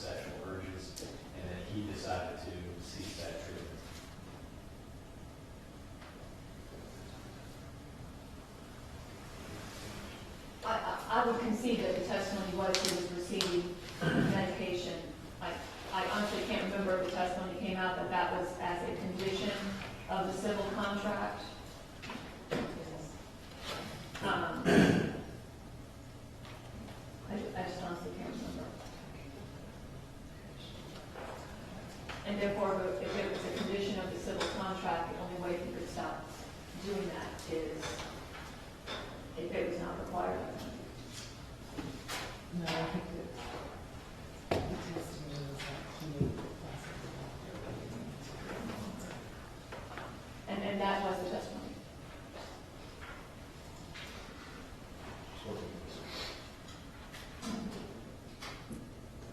Okay, so how do y'all want this one to read? Yeah. I'm gonna ask to just eliminate the entire negative. Okay. We'll delete triple E. Triple F, Donald James Smith was subsequently arrested for dealing in stolen property and burglary. He committed both offenses to support his crack addiction.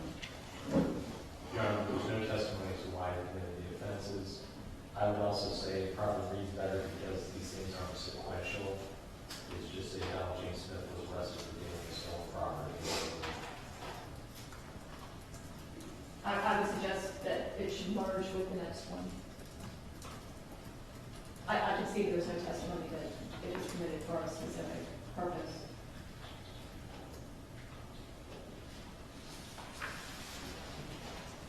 And so combine triple F to read Donald James Smith was arrested for dealing in stolen property and burglary and was eligible to receive 30 years in prison as an official offender. However, members of the state attorney's office in Law&Crime permitted him to plead to a reduced sentence of 4 years in prison, in which he served 30 months. I would concede there was no testimony about how much time he actually served. Yeah. I think it just ought to be served 4 years in prison.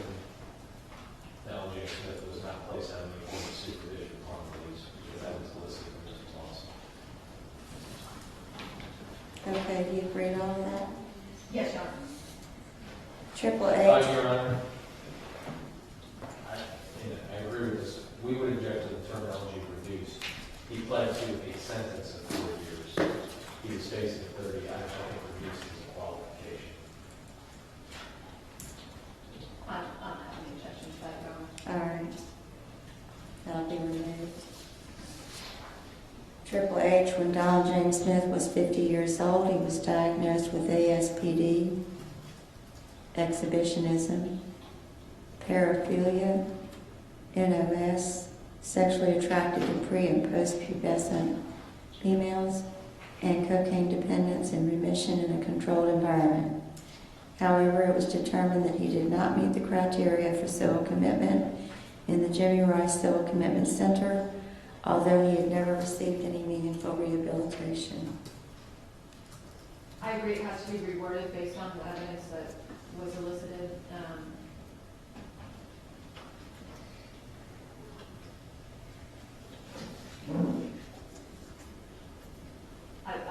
I would suggest in 2006,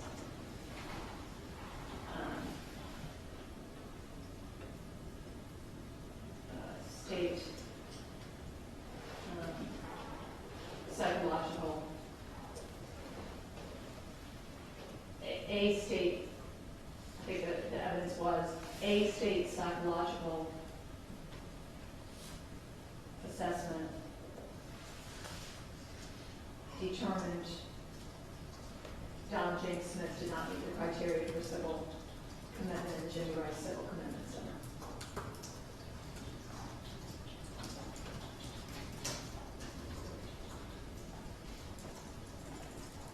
I think that's how the evidence came out. Can you read it again, how you Yes. think it should read? In 2006, a state psychological assessment determined that Donald James Smith did not meet the criteria for civil commitment in the Jimmy Rice Civil Commitment Center, although he had never received any meaningful rehabilitation. And take out the whole first part. Yes, Your Honor. Do you agree, Mr. Cleaves? Yes, Your Honor. Triple I, in 2011, Donald James Smith. Baker acted himself He reported homicidal thoughts, auditory and visual hallucinations. He also admitted a history of using cocaine and Lortab. He was diagnosed as having a potential for homicide, suicide, and violence. The center recommended one-on-one counseling and let him stay 3 or 4 days. They never followed up with therapy. Which I don't remember any testimony about 2011. It's Yeah, actually in the medical It's called, records. it's a submitted business or, no, there.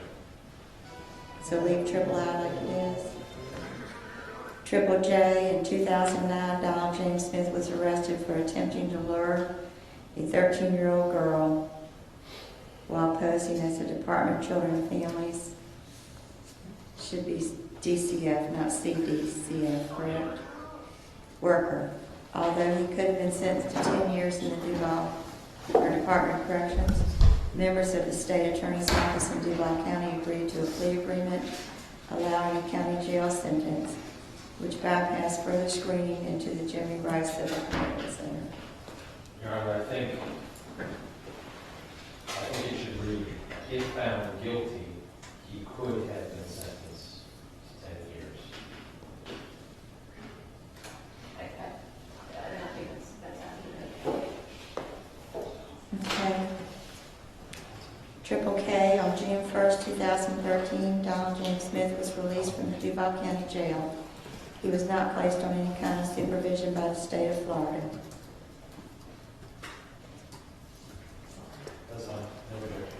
Triple L, 3 weeks before Cherish's murder, Donald James Smith called at Shands Hospital and Jewish Family and Community Services seeking psychological treatment. An appointment was made for June 22nd, 2013. No, I don't think there was any specifics as to a specific appointment being made. I would say that, and I'm using my computer for I think it should merge. We should merge with NNN.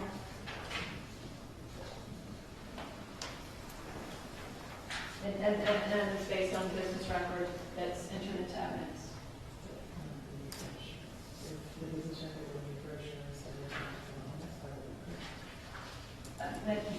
That's Dr. Butler commented on that. All right, so eliminate triple L and just include and She also indicated that he had called at Shands Hospital. Dr. Butler testified that first he went to Shands Hospital and then a Baker Act, and he was sent to the Mental Health Resource Center, which we have the business record entered into evidence. and I'm not sure what you're asking as far as how both, you would have both triple L and triple M? No, I think it should just become one, and it should read 3 weeks before the murder of Cherish Perry Winkle. Donald James Smith called at Shands Hospital and was Baker acted.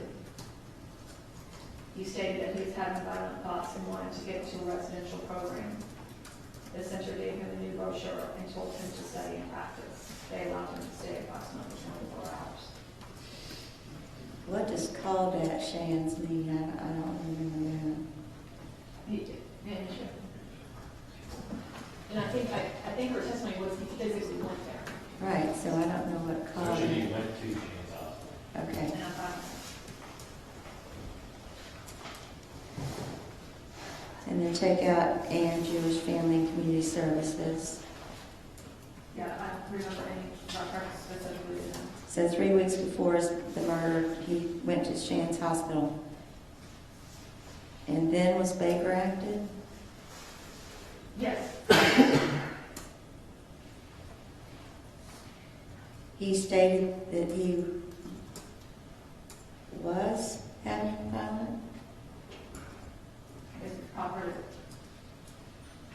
thoughts and wanted to get into a residential program. Proper English? Yes. Yes. Hmm. I agree it should be less. And then do we go to that next part? I remember that. She did testify that they gave him a brochure and told him to study. Okay. so is that corrected and blend the two correctly? Yes, Your Honor. Okay. Triple N, days later, Donald James Smith was again Baker acted. He stated that he was having violent thoughts and wanted to get into a residential program. The center gave him a new brochure and told him to study and practice. He stayed approximately 1 day. Okay. Triple O, neuropsychological testing. Wait, is there a repeat? It seems like it's repeated in her. Right, that's what I was saying, merge that into just one, Your Honor. Yeah. Should only be So one. it's triple L, triple M, and triple N all merge into one? Yes. Yes, Your Honor. Okay. Triple O, neuropsychological testing has indicated that Donald James Smith's brain functioning is abnormal. He has deficits in executive functioning and poor impulse control. No objection. Triple P, Donald James Smith's neuropsychological disorders are exacerbated by substance abuse and addiction. No objection.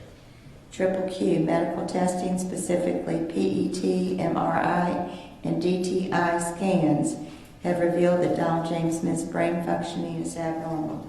No objection. Triple R, Donald James Smith's brain abnormalities are consistent with someone who has suffered brain damage. No objection. Triple S, due to the number, severity, and complexity of Donald James Smith's mental illnesses, he was under the influence of extreme mental or emotional disturbance. Don't believe those testimonies. I think that's repetitive because we already had it within the statutory regulator. Take out triple S. Triple T, due to the number, let me start over, I'm sorry now. It's a repeat of the statutory mitigator again. Those It- SSS and TTT are just repeating the statutory mitigator. I can see that. To take that out too. Triple U, Donald James Smith has suffered from significant mental illness for most of his life. No objection. Triple V, Donald James Smith's mental illness is not something he has chosen. He has a genetic predisposition to mental illness. I don't think there's any testimony as to genetic predisposition. I would concede, we had an earlier mitigator where we talked about the difficulties in his family. It's already, So that's just, already accurately. so just leave the first sentence. Yes. Triple W, Donald James Smith has sought treatment for his mental illness, but he was never adequately treated. Your Honor, I think that's again a repeat. The only time we know he sought treatment was when he sought Baker Acts, and so this is just repeating what's already been stated previously. What does the defense? The defense is specifically requesting it,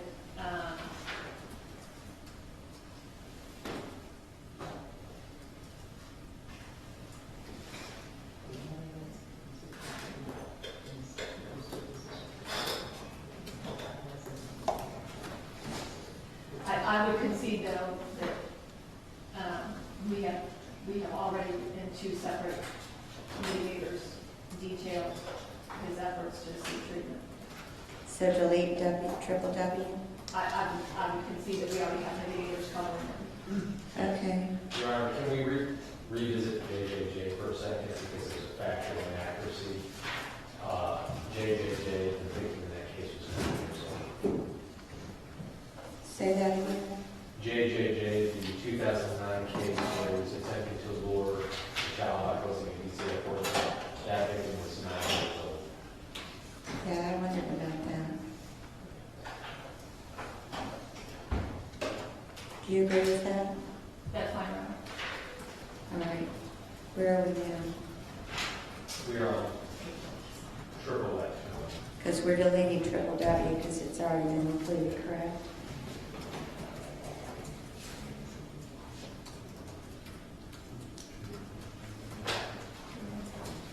Your Honor, I think that triple X, triple Y,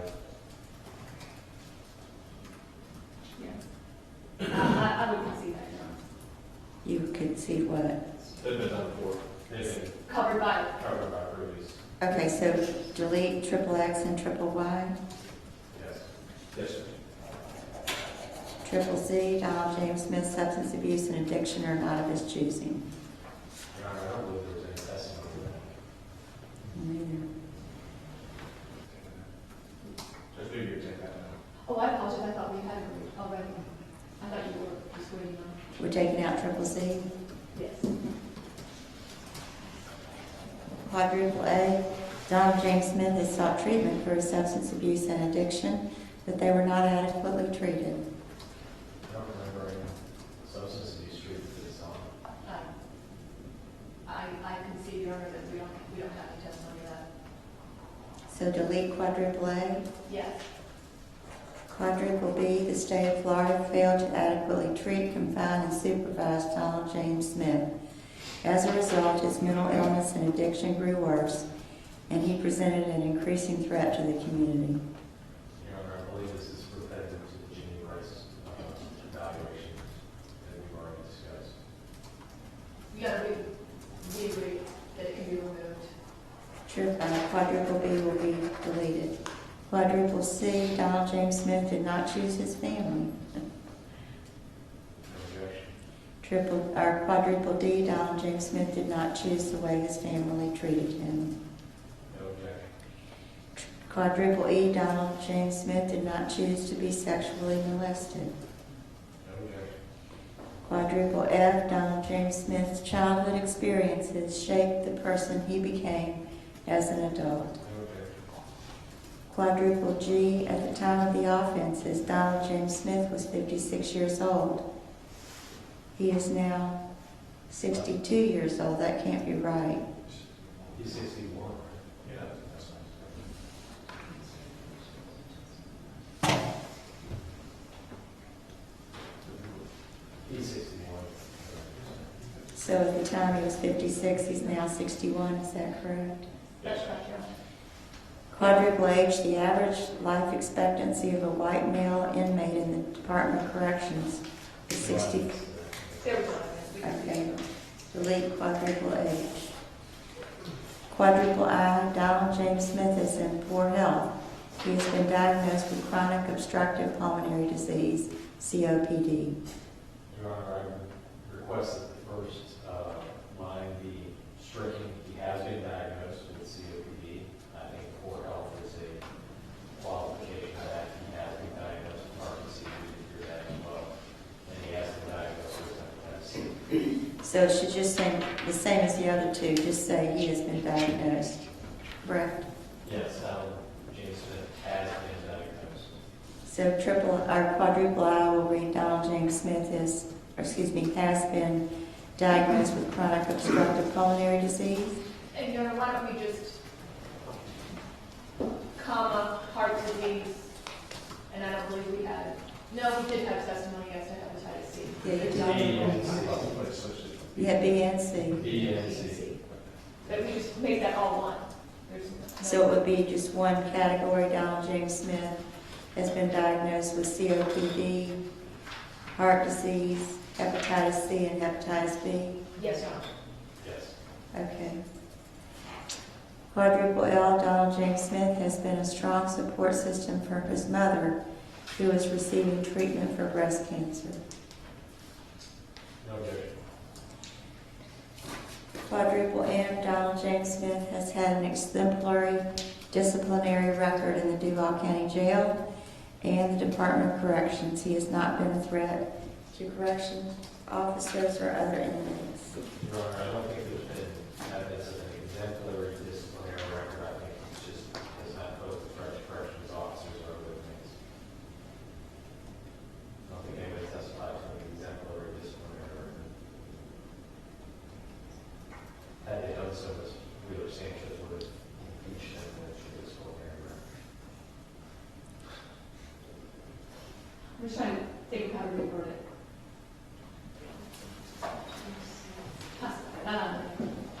Donald James Smith.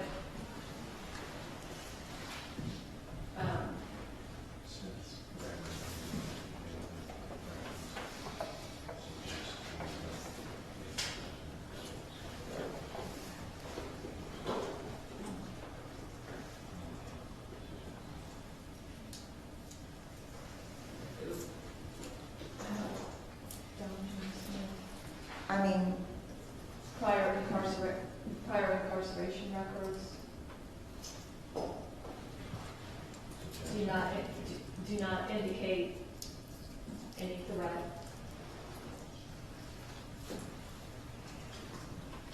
Any threat to correctional officers or other inmates.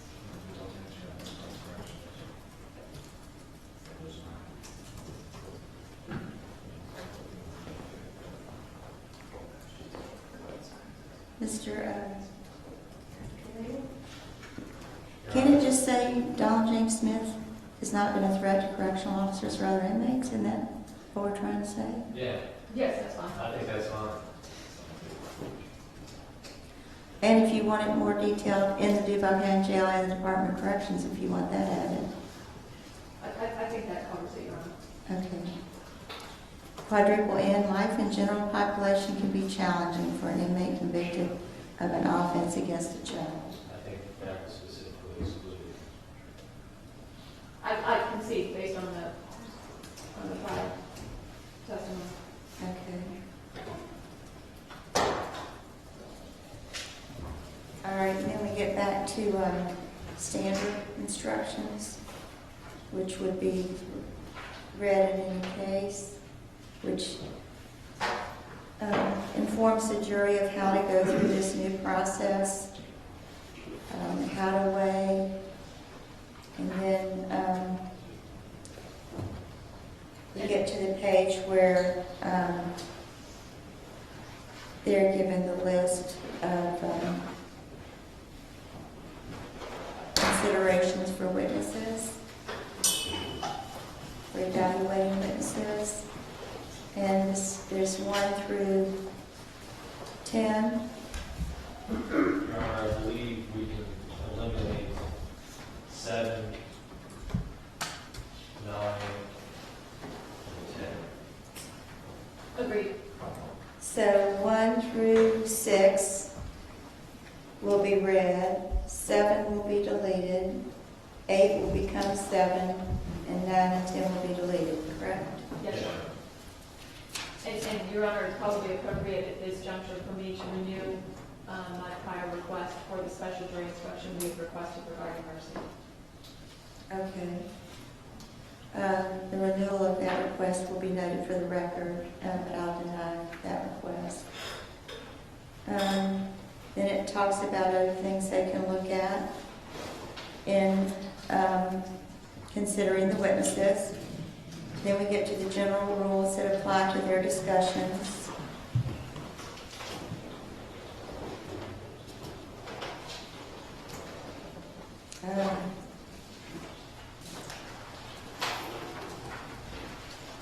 After that, after the general rules that apply to your discussions, 1 through 5, I don't think we have that next paragraph at this point. Do we? We can eliminate that, Judge. We chose to preserve victim impact evidence for potential Spencer hearing if we did that. So there's no victim impact evidence. Do you agree, Ms. Lennox? To remove the victim impact? Yes. That whole paragraph? Yes, Your Honor. Well, wait a minute. Should the last sentence be read of that paragraph?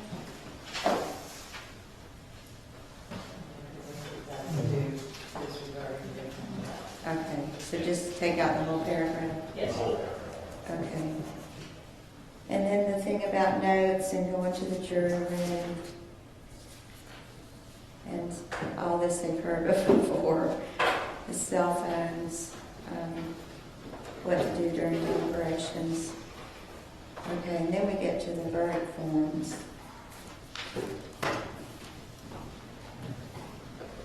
Have you gone over these with your client? Judge, I think the verdict They're all forms are all going to change. I think pages 1 and 2, Oh, because of the factors. yeah. And page 1, 2, and 3, I believe, will remain the same.